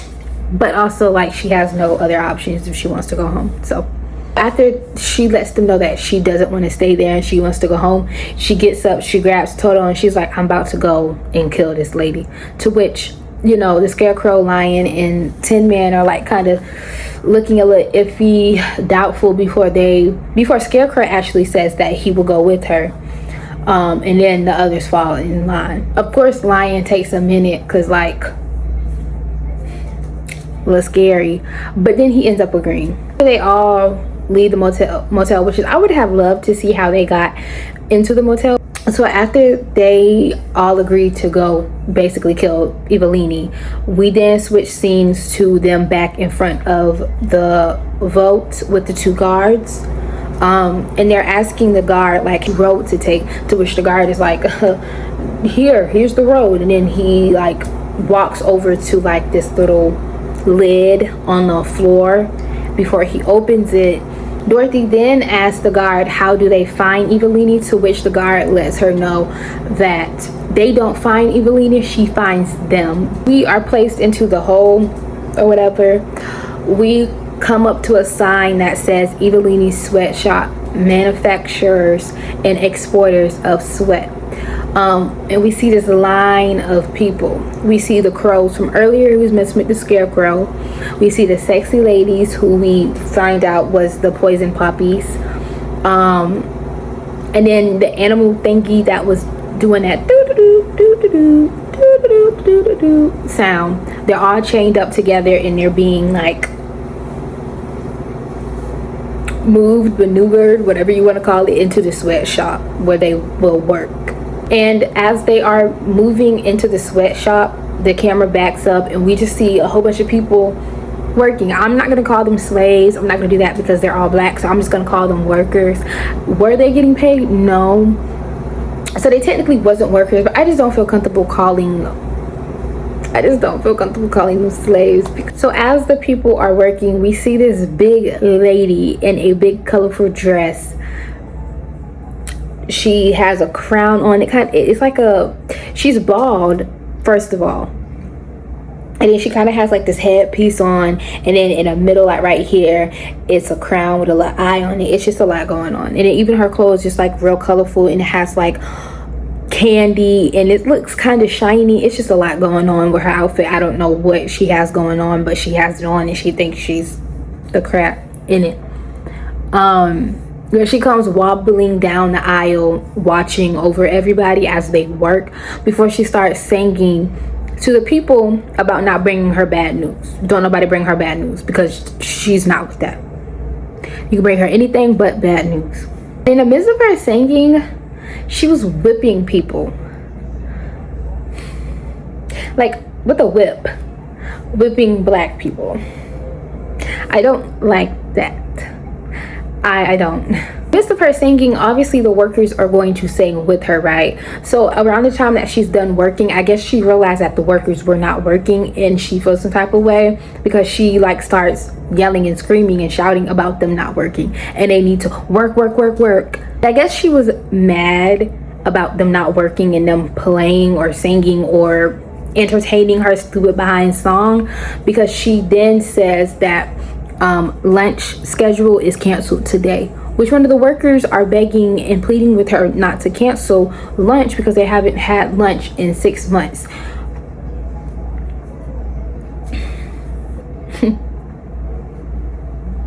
I'm just a little confused, and I'm a little confused because do these people like legit work day and night, like 12 a.m. to 12 a.m. You get what I'm saying? Like, is it like non-consistent? Like, not non-consistent. Is it a consistent thing? Do they switch out? Like, how?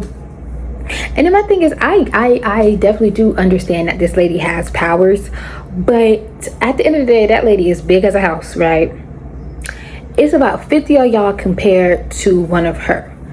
will a couple of y'all, you know, get a little zap zap zap from her powers? Of course, but I genuinely feel like y'all can take her down, or at least try. Like I don't understand the logic of just like allowing people to mess with you. And that's no shade to victims. I'm not shading you. I just don't understand it, especially when it's more of y'all than of the Oppressor. like, yeah, okay, she has powers, but also you gotta at least try something. You gotta be willing to die for your freedom. I don't know, that's just how I feel. Anyway, so in the midst of him begging for her not to cancel lunch, she says that suffering is food for your soul. So if you're suffering, you're eating, so get to work. And then she zaps a co-worker in the midst of the co-worker. Why did I say that? She zaps one of the workers, right? My bad. But in the midst of that worker begging, he calls her beautiful one. Beauty is definitely in the eye of the beholder, and I'm just going to leave that at that. That makes me think, because I remember Miss One saying that Eva Meany was ugly, but her sister was uglier. I don't generally, come for me if you want to, I don't generally think that Evelina is ugly. Do I think she should, you know, do a little 1-2 1-2? Yes, but I don't really like, is she a little scary looking in the face? Yes, but ugly, I don't know. And I feel like I would want to compare her to Eva Meany. She is not pretty, but she's not ugly also. So in the midst of her sitting down on her throne or whatever, she's looking around at everybody, and she then states a claim out loud that nobody has found Dorothy, nobody has caught Dorothy. And everybody like immediately stops what they're doing and like looks down, like they are not looking at her. This makes her very mad, because y'all just letting Dorothy and her little crew just run amok, just out here doing whatever they want to do. Gonna get to her or whatever. Then as she is getting mad, she yells amateurs to them before she threatens to summon her flying monkeys. The workers beg her not to summon them, to which that makes Evelina even more mad, and she summons the monkeys. The flying monkeys come out of literally nowhere, summoned from where, I don't know, because they just, anyways, so they come out of nowhere. They pull up on her on motorcycles, big behind flying monkeys. They look a mess. When they get up to a comfortable spot where Evelini is okay with them being at, she immediately yells at them to stop. That's close enough. And he asks the main monkey, which we learned name is Cheetah, ironic, ask her what's up, like what do you want, what do you need? And she says that she needs them to find Dorothy, the Scarecrow, the Lion, and the Tin Man, and the dog. Why do I be forgetting about Toto? I don't know why, but I just be forgetting about him. Cheetah asked her how she wanted them, white bread or rye. And I guess that's supposed to be funny, because him and the other monkeys start laughing like real hard. Evelini is like, that's not funny, so she mocks their laughter before threatening to put them into a cage. She says that they need to bring her Dorothy and do not damage the silver slippers, and the monkeys take off to find her. Okay, so side note, I love how we got a scene from a different point of view outside of Dorothy and the Scarecrow and the Lion, Tin Man, and Toto. I think it's very like refreshing to like see, because it's like, oh, the movie isn't just on them, it's some type of big challenge. Because I feel like they, like Dorothy and them did little challenges, but like something bigger is stirring up, and we were able to see it. It wasn't like the monkeys just popped out of nowhere, you know. So I think that that's cool. And then for it to be Evelini's workshop. We see how she maneuvers, we see how she acts, we see how she is. I think that's very cool to see. But at this point, we are back with Dorothy and the crew, and we see them basically like hugging the wall, yapping about how they're not scared, but they're all hugging that wall. But then we see Toto just freely walking, which is very funny, because Toto throughout the whole movie was just like walking, no care in the world. And it was just kind of funny to me, because I feel like sometimes, not all the time, but I feel like dogs like can sense when something bad is happening. So it's kind of funny how I feel like in every scenario where we kind of see him, he literally just like runs off from the group until it's time for them to go. Have you ever realized that? They are talking and they are, you know, saying how they're not scared of nothing, and you know, this is nothing. Sudden, we see headlights. There you go. All of a sudden, we see the flying monkeys pop up out of nowhere again, and they flick their headlights on, and Dorothy and them immediately sees them, get scared, and takes off running. And now we're like on this stadium type thing, like it's a bunch of stairs and everybody's just like separating. I don't understand, but I guess I do understand, because if, I don't know, I think it depends on how many and how big the thing is, because to be honest, I don't think that they should have separated right now. But I don't know, who am I? Of course, we get like a little Scooby-Doo type thing where everybody, like each monkey is assigned to each person, and they're all running around the stadium, the stairs, whatever you want to call it, before Dorothy comes up to these trash cans.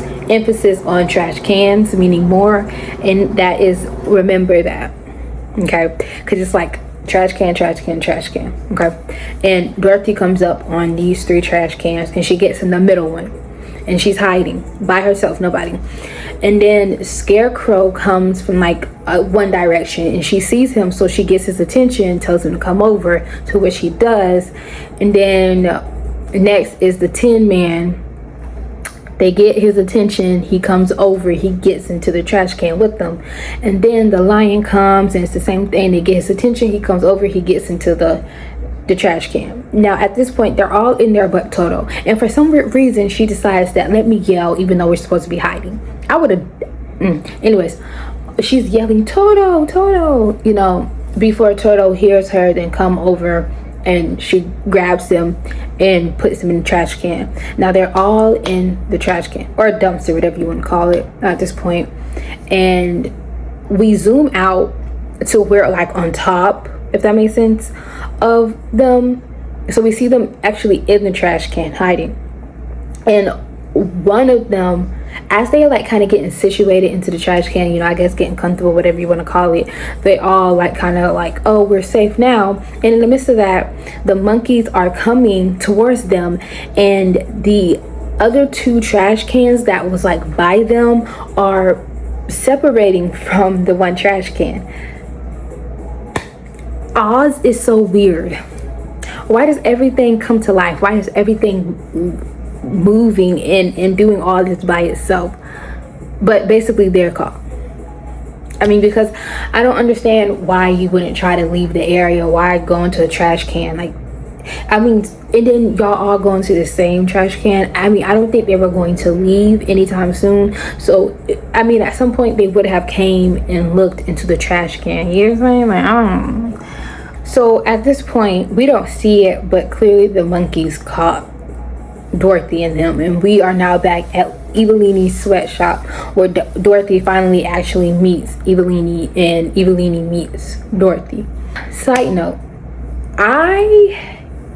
it literally just connected in my head. Like, I know we are not on this scene anymore, but going back a little bit, when Evelini talks about how nobody was able to catch Dorothy,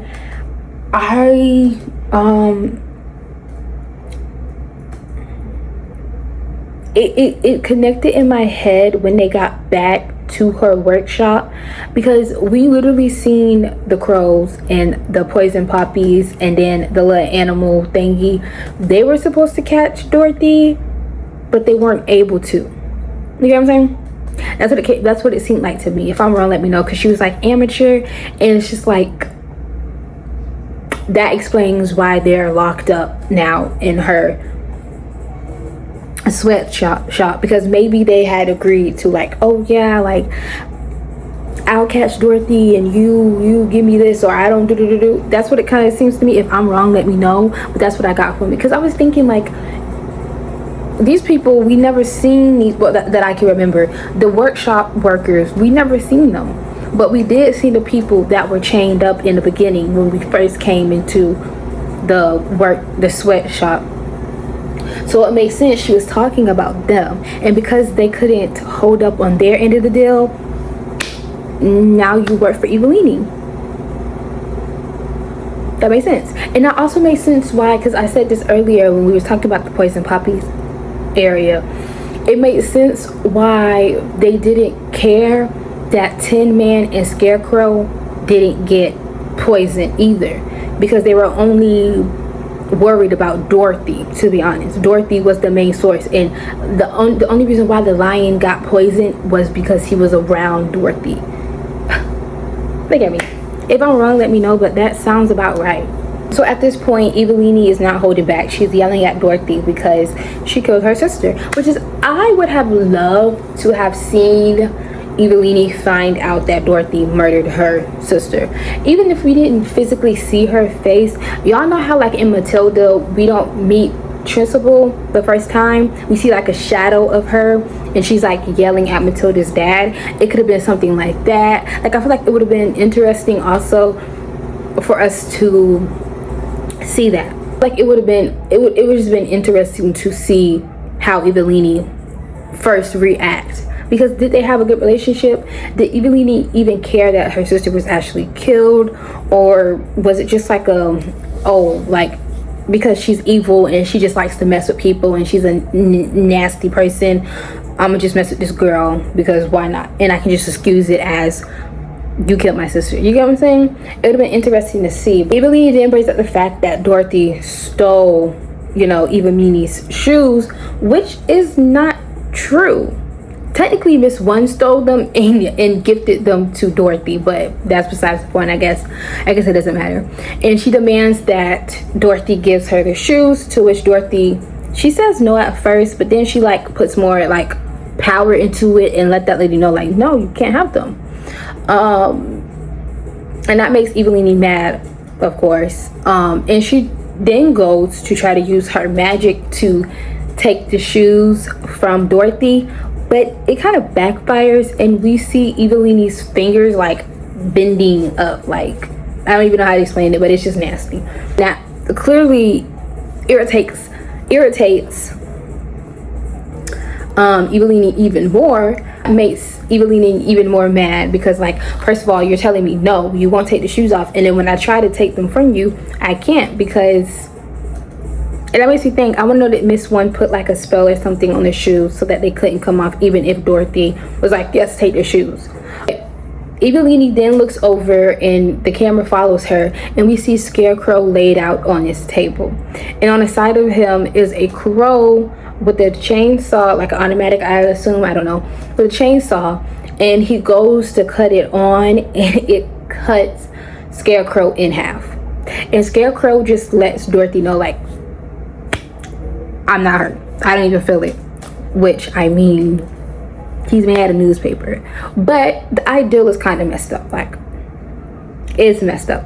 Then Evelini, she doesn't stop there. It's not like it's like okay, let me hurt one friend and then let me see if Dorothy will submit. No, she then turns the other way and we see another crow with Tin Man laid out on another table, kind of, and he pushes, like, I don't even know how to explain it, but he basically panini presses Tin Man. So Tin Man is panini pressed at this point. The crow lifts up the lid and yeah, he's very much like splat, except for his face. In the middle of Tin Can being panini pressed, he lets Dorothy know that he is a hollow shell. Basically, he doesn't feel nothing, because she's like, she's losing it. Like, she's actually losing it, which makes sense. I mean, she has built a bond with these people, and it's kind of just like she put them in this predicament. Well, at this point, I feel like no, because they agreed to go with her. So this is not her fault. Before this, I would say yes, it is her fault, because just like she didn't know anything about the wizard, they didn't either, and she brought them this pretty promise on a plate with sprinkles and rainbows and wonderful things, and they took the offer from her. So I do put that on her, but at this point, no, because they agreed. Like, y'all knew the lady was wicked. Y'all knew. Y'all agreed to go, so you cannot blame that on Dorothy, even though they wouldn't have. Well, at this point, instead of stopping, right, no, Evelini then looks straight ahead, and we see the lion basically being like yanked up to the ceiling by his tail, which I know that hurt actually. At this point, Evelini is walking over to this big thingy, which I'm just gonna call a furnace. She walks over to it and she turns it on before looking towards Dorothy and asking her which does she prefer, sauerkraut, hopefully I said that right, or mustard, before saying on your hot dog, and like pointing over to a crow walking over to the furnace that's on fire with Toto in her hand. He doesn't put the dog in there, but you know, it's just a threat. It's not funny, but she was so overly dramatic with it that it made it funny, because like, girl, at this point Dorothy is like begging them not to do it, because like at this point, like, don't kill my dog. Evelini asks her will she give her the shoes at this point, to which Dorothy says yes, yes, yes, yes, yes, yes, yes. Walked over to the table. It was so cringe to me, and I get it, she was very emotional, she was crying, I mean a lot was happening, like I get it, but it was still cringe at the end of the day. Two things can be true at once, people, learn that. But when she walks over to the table, she kind of sits on the edge of it, and she starts to try to take the shoe off, which clearly the shoe can't come off. But also, I genuinely feel like this could have been written a little different, and the reason why I say that is because realistically, her sitting there trying to take, like, the way that she was trying to take the shoe off, it's a slip-on hill. They could have had the shoe like with a tie on it, or like a belt buckle or something on it. Realistically, like, oh, I can't get the belt buckle undone, and I feel like she should have said that, you know, add a little more dialogue, you know what I mean, whatever.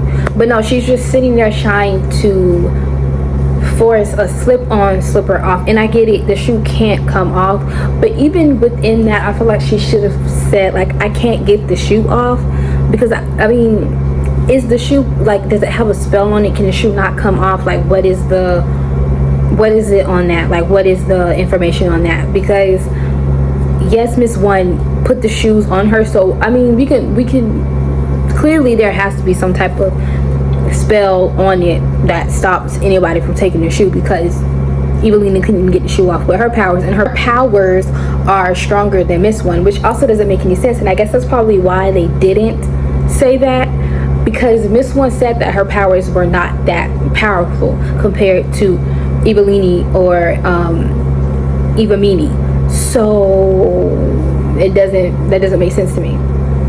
But then you gotta think about the other witch, which was the good witch, which is Glinda. Maybe I don't know, because I mean, it would have had to be like, oh, you know. So I get it, but also I don't get it, because how did Evelini not be able to take the shoe off, and why was Dorothy having such a hard time getting a slip-on heel off? But in the midst of her trying to get the shoe off, the Scarecrow is like trying to get her attention, so he's like, psst, psst, psst, psst. And when he finally has her attention, he like nods his head, points his head over, you know, trying to get her to look over there, to where she goes and she sees the fire alarm, and that basically like, hey, pull it. In the midst of her looking at the fire alarm, sprinklers, I meant to say fire alarm sprinklers, Evelini is like out of patience at this point, and she's telling her to hurry up. Like, what are you doing? Hurry up. Like, girl, you could have been got it off. At this point, Dorothy is like continuing to act like she's trying to take the shoe off before she immediately gets up onto the table and pulls the fire alarm, and the sprinklers go off. So in the midst of Dorothy like getting up and running to the fire alarm, Evelini starts screaming, no, no, no. But it's too late. She already pulls the alarm, and it goes off. So at this point, water is pouring down the sprinklers, getting everywhere. And this is where we find out, I'm not sure also, it is not really explained, but this is where we find out, but the audience finds out, that Evelini is allergic to water. I just know that girl stinks. And before y'all come to me, I know that there are ways for people to take showers, because some people are allergic to water, and I know that there's ways for them to shower, but let's be honest, Evelini was not showering.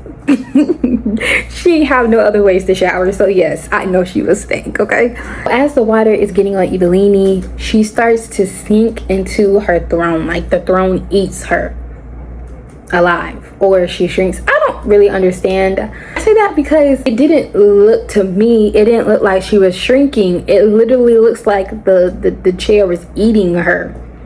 Like she literally was sinking into the chair. I don't know, but I soon realized that the chair was actually a toilet, it looks like, when it closed. So I don't know. Was it a secret that she was allergic to water? And it had to be, because there's no way that it was so easy to, you know, turn on the sprinklers like that. Considering the fact that she is allergic to water, you would think that she wouldn't even have that right there. And before y'all say something, she has powers. So maybe nobody did know that she was allergic, because again, like I said earlier, with the whole like them sitting there letting her treat them like that, y'all could have climbed up there and just put on a sprinkler. And then it wasn't like Dorothy had a challenge. She literally just stood up and turned on the sprinklers. So again, it wasn't like she had to break anything. It wasn't like she had to fight anybody. It wasn't like she had to run around the whole room just to get to the sprinkler system. No, she literally just stood up, walked, boop, boop, boom. Maybe I'll give her that. Reach up and cut it on. So maybe it was a secret. It had to be, because there's no way. After Evelini is dead, Dorothy immediately calls for everybody to help her friends, because remember, Lion is literally touching the ceiling, Scarecrow is cut in half, and Tin Man is panini pressed. So she's like, all the workers are like working on each one. And as the workers are working on the Lion, the Scarecrow, and Tin Man, the water is continuing to pour down onto all the knickknacks and stuff on the tables. Remember, it was a sweatshop. So as the water is pouring down, I'm gonna assume that all of, basically, I guess all of Evelini's magic melts. That's what I'm gonna say. Everything that had to do with her magic, everything that she probably touched, that she placed, started to melt, right? The sun is starting to shine. It seems like the curse was lifted, and everybody is happy now.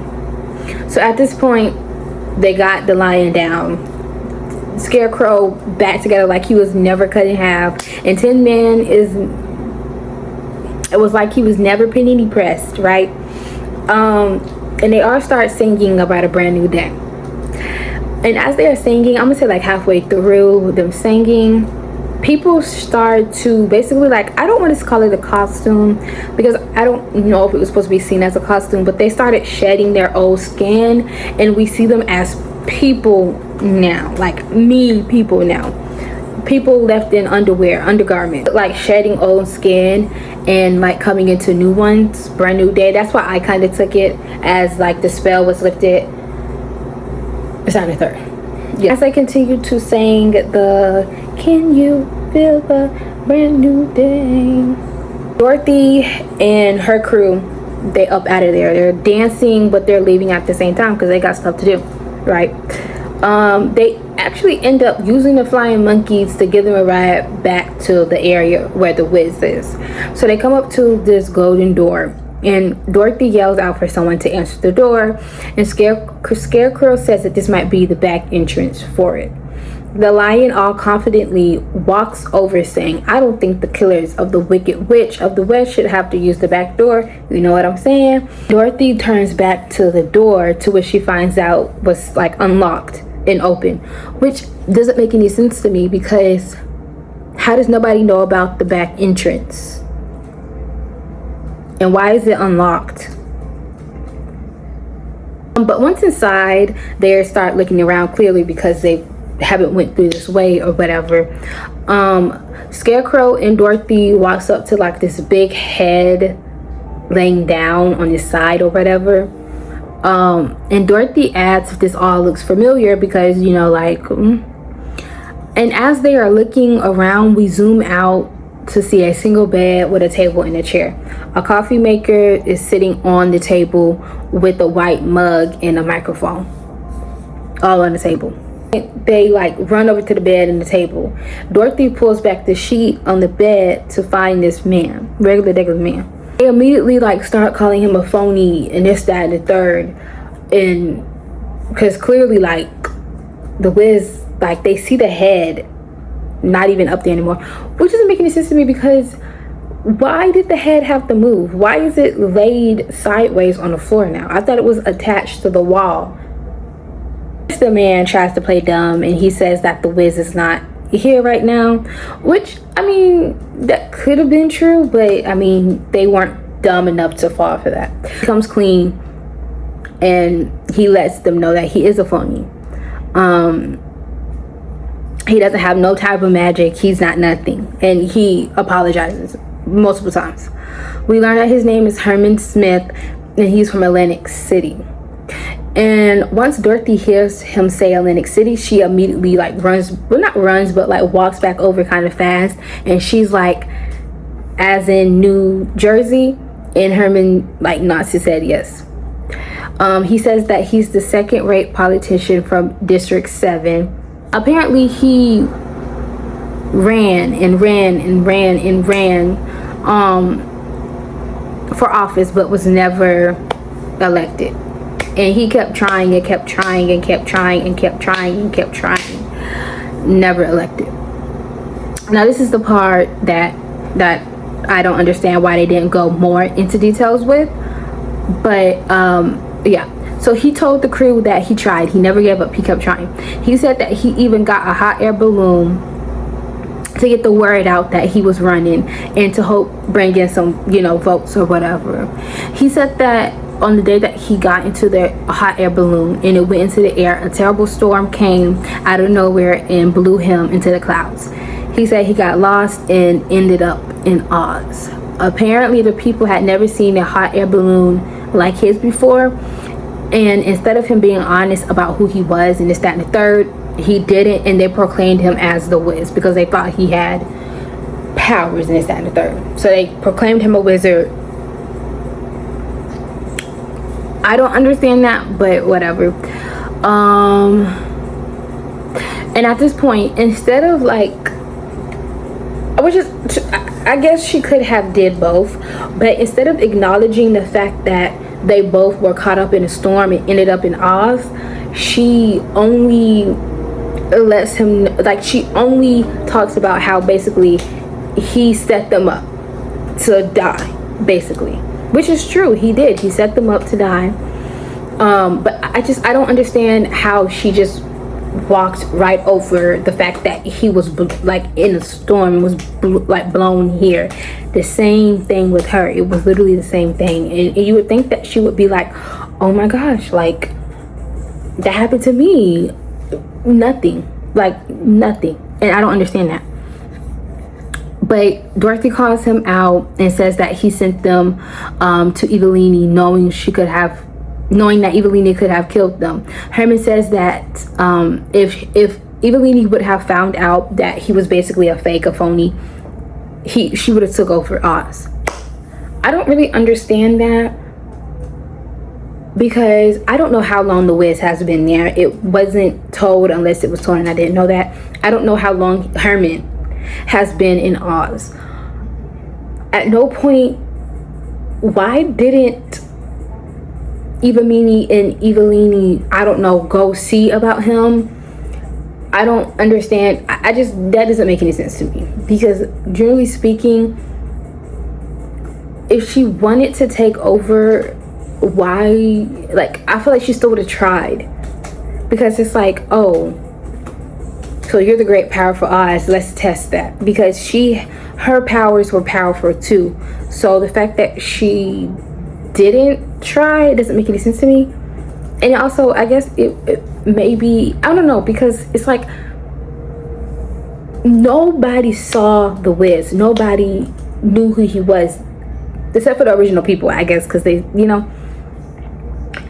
But nobody nobody benefited from the Wiz in all the years of him being there. Why didn't they put 2 to 2 together? Like, I don't understand that. Because you got to think about when the Wiz first called Dorothy up there, a girl said she has been waiting 2 years. In what world does it take 2 years for you to see the Wiz? Or anybody? And it's like, y'all don't talk to each other. Y'all don't, oh, well, I've never seen the Wiz. I've never gotten anything. I've never benefited. The only thing I've ever heard from him or whatever was the fact that he tells us to change colors every day. I don't know. I just didn't make sense to me. And she tells, you know, Tin Man, Scarecrow, and the Lion, let's go. Like, why are we still here?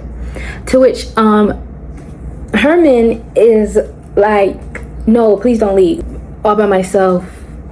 Please don't leave. You can do whatever, just don't leave me here alone. They're all just kind of looking at him, and Scarecrow, the Lion, and Tin Man, you know, come to a realization that they won't be getting the thing that they wanted done. You know, the Scarecrow wanting a brain, the Lion wanted courage, and then the Tin Man wanting heart. They're never going to get that now because it was all a lie. To which Dorothy looks at them and she lets them know that they didn't need it now because it was already in them. And she, you know, goes down the list of all the things that they've either done or said or whatever that implies that they've had it in them. They just needed, I guess, somebody to encourage them and speak life into them. You get what I'm saying? Like, yeah, speak life into them so that they can realize that, hey, like, I had it all in me. I had it in me the whole time. At this point, she starts singing a song about just believing in yourself, because at the end of the day, you all you got. And as long as you believe in yourself and you don't let nobody try to change you out of the path that's meant for you, you'll be Gucci. And this song reminds me of the episode of The Proud Family where Sugar Mama is singing to Oscar about believing in himself. Remember that episode where he makes the, what is it? It's the Get Up and Go bars, Sugar Mama, the Get Up and Go bars, and the Wiz comes and tries to buy it, and Oscar's off for selling it, but Sugar Mama's like, no, you gotta believe in yourself. You can make that plus more. Don't give up on yourself. So that kind of reminded me of that. After Dorothy is finished singing to them, Scarecrow asks Dorothy, what about her? And he lets her know she will never get home, and Dorothy says she gets that they're stuck with her in Toto, which is so sad. After she says that, we kind of like get this waterfall, starlight type thing. I don't know how to explain it, but we see this lady with babies and children surrounding her. Herman lets us know that that is Glinda, the Good Witch of the South. She has great powers. So you know who Glinda is, Herman, and you've never, has she, like, why are you here, Herman? It's the lady who originally blew Dorothy into Munchkin Land. Maybe you have to go through your challenges and complete them before you can actually see Glinda and meet Glinda for yourself. I don't know. Yeah, I'm not showing my face because it has been raining literally all day long, so my hair looks a mess. But the reason why I say that is because how does Herman know who Glinda is, but Herman is still stuck in Oz? Because he said he's been there forever and he doesn't know how to leave or whatever. So mind you, Dorothy wasn't able to meet Glinda until she got through the challenges of growing up.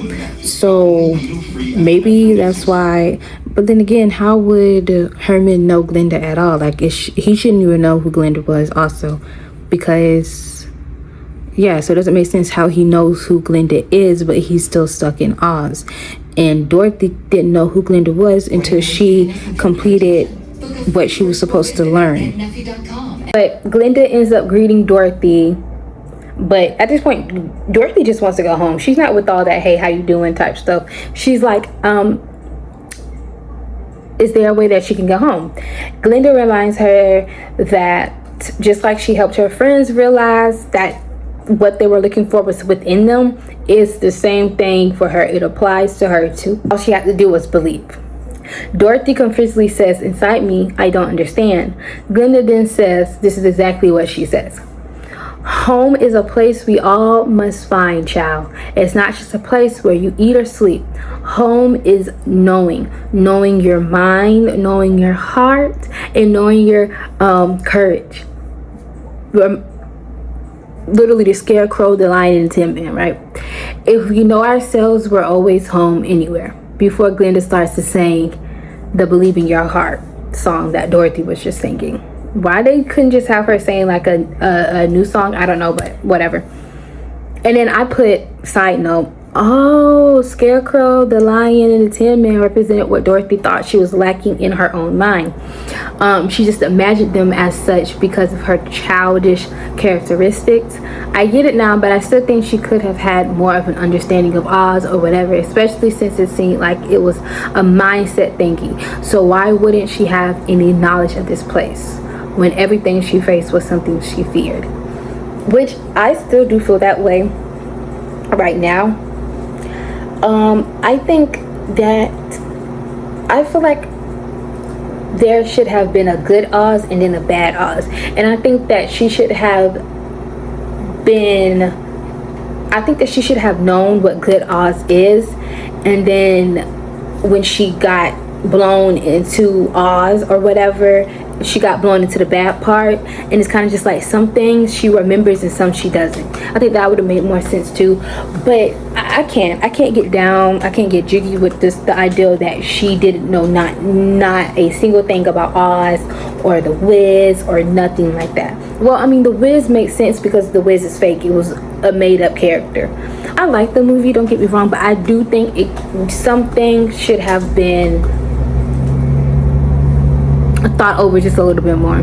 Some people say that Oz was a real place that she went. Like, it wasn't she hit her head, she was dreaming, nothing like that. She legit went there.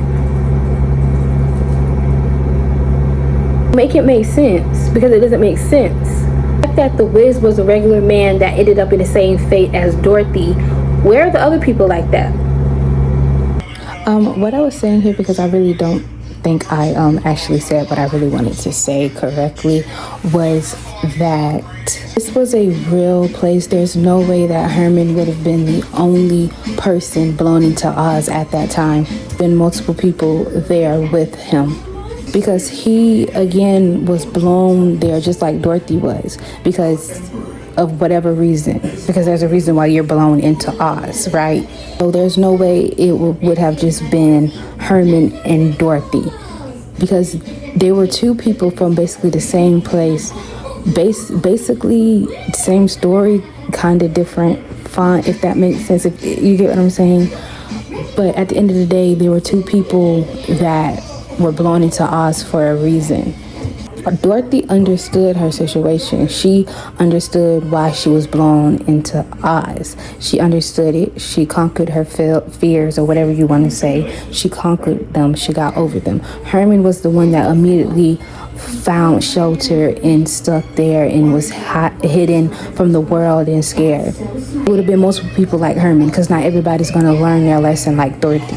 There would have been people who would have learned their lesson like Dorothy, and then people who would have been stuck like Herman. And then there would have been people in between. Now, if the creators of The Wiz and the creators of The Wizard of Oz or whatever say that this was a real place, okay, cool. I'm not taking away from that, but it just still doesn't make sense whether this is a real place or not. If anything, if this is a real place and this is something that happens often, that doesn't even make any sense also. it just doesn't make any sense. It makes it even makes sense even less, if that makes sense. I don't know if I said that right, but it makes even less sense if this was a real place. After Glenda is done singing, Dorothy confirms all she had to do was click her shoes 3 times to go home, and Glenda says yes. But I'm confused as to why Miss One couldn't give Dorothy a little bit of a hint at that. Because unless I missed something within Glenda's singing, I'm confused on to how Dorothy came up with the solution that she did with the clicking her heels 3 times to get home after Glenda finishes singing. All Miss One told her to do was not give the shoes, but she couldn't even, she could have been like, don't get the shoes away. Remember, don't get the shoes away because that's the only way you're going to get home. Like something, but it was just, it just seemed like the ending was rushed. Maybe that's what it is to me. Maybe that's what I feel like. I feel like in the beginning it was so like they took their time, all this, and then towards the end it was kind of just like put this in, we need to close it, and it was kind of just like At this point, Herman calls Dorothy over and asks her if she can do a favor for him, to which Dorothy tells Herman that basically he needs to get out his room. He needs to get out of this area. He's never going to figure out what he needs in life staying stuck in this room. She said that she can't help him because she doesn't even know what he's looking for. He needs to go out and find it. And then she compares it to herself. She lets him know that she understands, she relates, she was scared to go out and do it. But you got to. I would have loved to know if Herman actually figured out what his problem was. I don't know. I'm not gonna like, oh yeah, that's it, but this is just my thoughts and opinions. I think that he was so caught up in living a life that wasn't meant for him that he let his life just like carry on. Never gave up. He tried. And I'm not against nobody trying, but at some point you gotta realize that this may not be for you. As sad as it is, you gotta realize that. And I think that that's what he was supposed to realize. There was something better or different for him out there. Maybe, I don't know, that's what I just took from what he said. So after she finishes up with Herman, Dorothy then turns to Scarecrow. And Scarecrow, talks about how fame and fortune, success are all illusions and that they don't mean anything at all. It's the friendship that's real and that means something. And Dorothy says that that's beautiful, and who said it, to which Scarecrow says he did. And that makes Dorothy really happy, and she just like hugs him and kisses him. So after that, Scarecrow tells Dorothy that he will be thinking about her every single day. And after he says that, Tin Man says that he will miss her every day, even if he has to go back to the junk pile. And Dorothy walks over to him at that point and gives him a hug too. Now she's in front of Lion, and Lion tells her that if it wasn't for her, he would still be on the pedestal of afraid of everything, which is so true. She hugs everybody and thanks them before turning back to Glenda and letting her know that she's ready. Glenda tells her to think of home, and Dorothy starts to think of home before singing about home and what it is to her. And after she's finished singing, she clicks her shoes together three times before she is seen back in basically kind of like the spot that she found Toto in originally. She then, hugging Toto, she walks back inside of the house. Oh, I feel like the ending kind of sucked in multiple ways because, like I said, it seemed rushed. I wish we would have been able to see her growth a little bit. Like, she went through all of this, and we don't even see if she goes past, 125th Street? We don't even see if she does that. And I get growth isn't gonna happen overnight, but we could have seen like a little clip of like 6 months later, and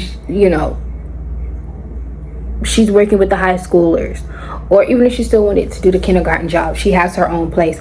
Something. I feel like we went through all of this,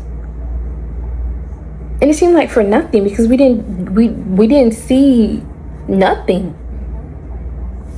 And then it also sucks because it's kind of just like Tin Man, Scarecrow, Lion. What happens to them? Because this is a real place apparently, right?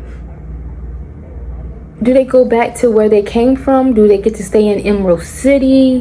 What happens with them? You know what I'm saying? Like, and I know this isn't about them, but she would have never been able to be successful without them on her journey. So it's kind of just like we could have got an ending to them. They literally, Dorothy could have found out, hey, you think about home, think about what home is, you click the heel of your shoes 3 times, and then that's it. And she could have left from that area. We could have seen her, you know, going with the boys, helping them figure out I don't know. I feel like we could have seen something. We could have seen the boys in their apartment in Emerald City before Dorothy clicks her heels 3 times and go back home. We could have seen something. We don't see nothing. They're supposed to go back to their sad, depressing lives because literally they were all depressed and lonely in their lives. I don't know. I'm a little irritated because I feel like we don't get nothing. You don't see nothing. And like, yeah, okay, and it's like, yeah, okay, Dorothy made it home. Was that like the number one motivation? Yes, that's literally what she wanted. That's what her purpose was. But it's like, okay, you're home. What now? What now? Are you going to go back to being in that shell, staying in your room? Or are you going to do what you told Herman to do and you're actually going to go and at least try to make something of yourself? Like, what is the outcome of it? I don't know. I guess that was part of my final thoughts, but my so my final thoughts overall of the movie, y'all are gonna really dislike me for this part. So if you, I'm gonna be real with you. If you are a fan of any of them, you should probably like not watch this part because I'm gonna be a little biased. I'm sorry, I try not to be, but I'm gonna be a little biased, okay? So these are my final thoughts. It's always evil or rude people playing roles where they're overly sweet and nice, and y'all take that as y'all want, but y'all got cause for the spade. It's always the evil people who do people wrong, who don't do what they're supposed to do, who plays nice, sweet, innocent roles. I don't understand that. And my other thought is, I really wish we would have been able to see Stephanie Mills play this role, especially since, like, after knowing what I know, like, no shade, I just wish we would have been able to see Stephanie Mills. Like, and I get it, she did the Broadway version, but I mean, for it to be stolen from her, because it was stolen from her. And I'm gonna insert this clip right here, y'all, and I'm so sorry because the audio is kind of messed up and I didn't realize it until after I finished recording, but I really want this part in this. So if you can't handle that, I'm going to put a timestamp of where you can skip, or if you just want to, you know, cut off the video, that's fine, I respect that, but I am going to put that clip in here. It's funny because if what this man says at the beginning is true, that it didn't do good in the box office, ironically, I want to know how it would have went if Stephanie Mills would have did it. And this is no shade. I don't know how big Diana Ross was in her time, and I'm not going to sit up here and act like I don't listen to none of Diana's music. I never liked her. Even before I found out allegedly what was going on with her and Michael, she just didn't give me like good vibes, you know, like she just doesn't do it for me. Never heard anybody talk about her talent. And that's no shade, and I'm not saying that she wasn't talented. That's not what I'm saying. But what I'm saying is people don't address her as the singer or whatever that the case may be, for the most part, okay? I'm not going to sit up here and say that, you know, she doesn't have the fans and people, like, no, but for the most part, hopefully I didn't say they never, because that's not what I meant. But for the most part, I don't hear nobody saying, oh, I love Diana Ross and her music and this, that, and the third. She was really good. No, I don't hear that for the most part. It's always something negative that I hear about her. That story about what I heard about Michael Jackson, I've heard this one and then I've heard another one. And I heard, what did I hear? I heard that Michael wanted to do the movie. He had been wanting to get into acting. He wanted to do that. And he was given the role, or whatever the case may be. And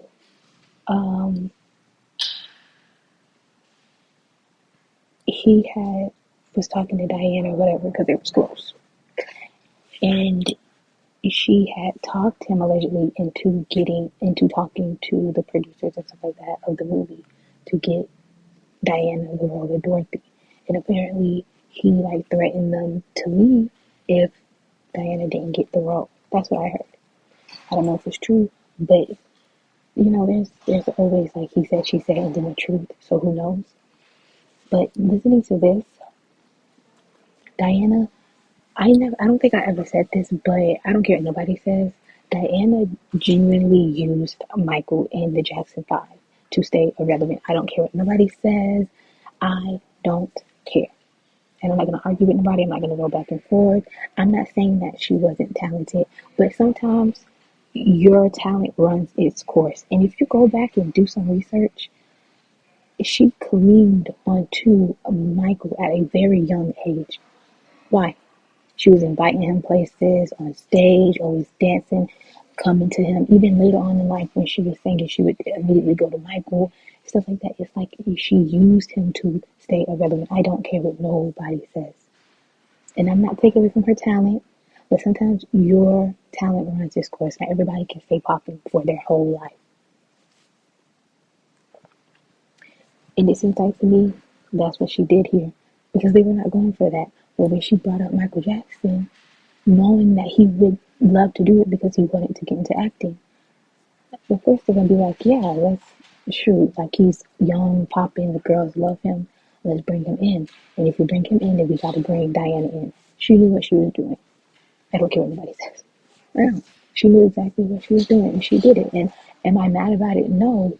But it's just a lot to the story. So you telling me that we could potentially have two superstars in our movie? Absolutely. exactly. We'll go ahead and give it to you. But if you think that it Exactly. was all good and gravy from there, you will be totally wrong. The What I just said. original director of The Wiz was She's so used against him to Diana stay Ross relevant, playing to Dorothy get that stuff, he to do stuff. actually quit the project. Halfway through the movie, they had to find a whole new director because the original director just couldn't get behind Diana Ross's old ass playing Dorothy. On top of that, because of her age, the movie had to be restructured to fit her age. So instead of Dorothy being a 14-year-old farm girl, they rewrote the script to make Dorothy a 4-year-old shy girl. But that makes sense though. Like, the idea that a 14-year-old is scared to grow up, but also the time period of the movie would also be beneficial, because a 14-year-old now is not the same as a 14-year-old in the 1960s. I'm gonna assume, I don't know what time period this is in.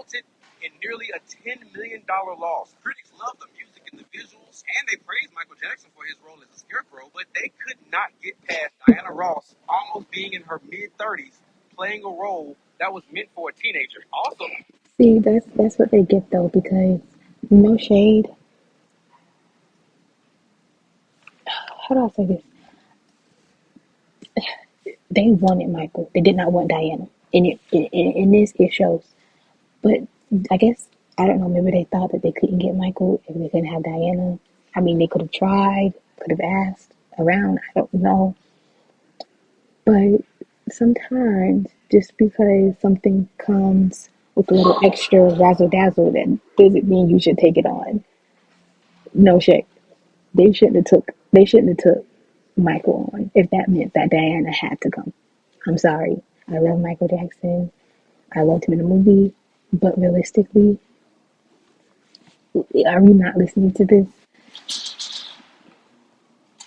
because of Diana Ross's age, they had to make the story a little bit more darker and mature, which was something that did not work well in their favor. Even though the movie is considered a classic and successful to the overall mainstream, it was a flop. As big of a star as Diana Ross was at the time, her star power could not outweigh her age. She basically Yeah. stole the role from an up-and-coming performer who could have went on to be a big star. And as a result, The Wiz was a commercial failure. Well, ladies and gentlemen, that concludes. That makes me think because I don't know about this or whatever allegedly. I think it's been proven or whatever. But Stephanie Mills and Michael were together, and allegedly there was some grooming with Diana Ross and Michael. Allegedly, I think, but allegedly there was some grooming going on, and that makes me think: did Diana take her role because she was mad that Stephanie and Michael were together? Or did they get together after? Well, no, because they didn't film the movie together, so they had to be together. When were they together? I'm not looking that up because I'm not like somebody else's relationship is really not my business. But if if Stephanie Mills and Michael were together around that time, it would low-key make sense why Diana felt like, let me go in and do this role.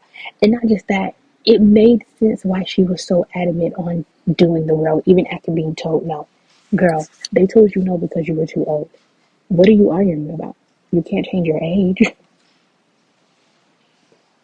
I mean, you can go get some plastic surgery, but you still can't change the fact that you're in your 30s, babe. And that's no shade. I'm not shading her. I'm just being honest. She can't change the fact. You can't change the fact. You are in your 30s, babe. But she didn't take no for an answer even after being told why. So it just makes you wonder why. Why are you so adamant, so dead set on being Dorothy for a movie that was not meant for you? And you know what? I applaud that director for leaving because, like, stand for something. And this don't make no sense. You're going to take the shine away from the up and coming black artist, black woman artist, just for what?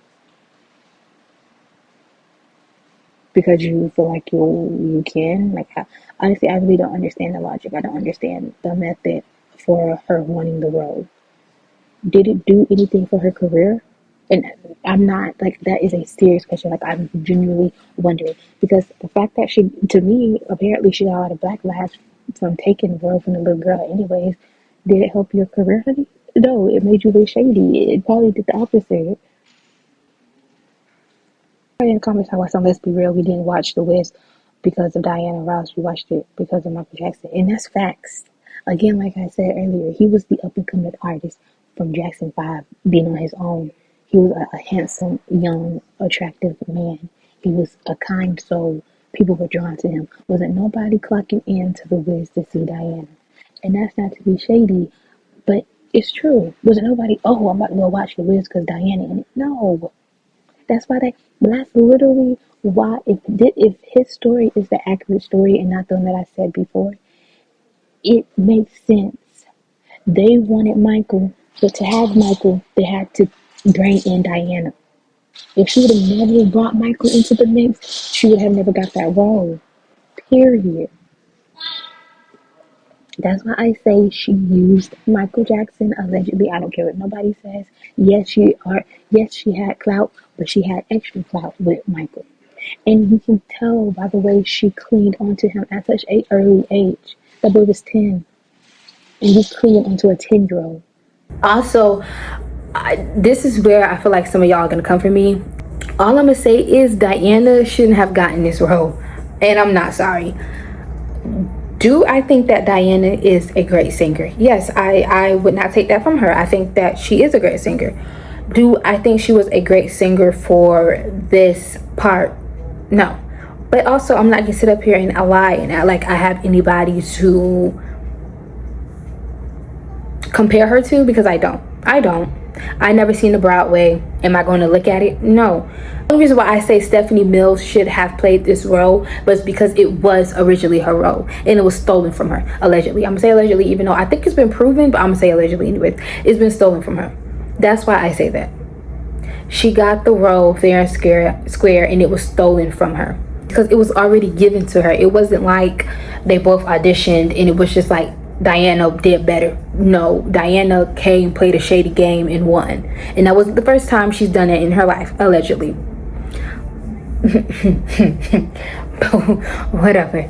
We can change it now. We can't do nothing about it. So before y'all try to say, oh well, you can't do anything about it. Yeah, I know, but I can still say how I feel. Just because it doesn't align with what you think, it doesn't mean I can't speak my thoughts. I don't understand that.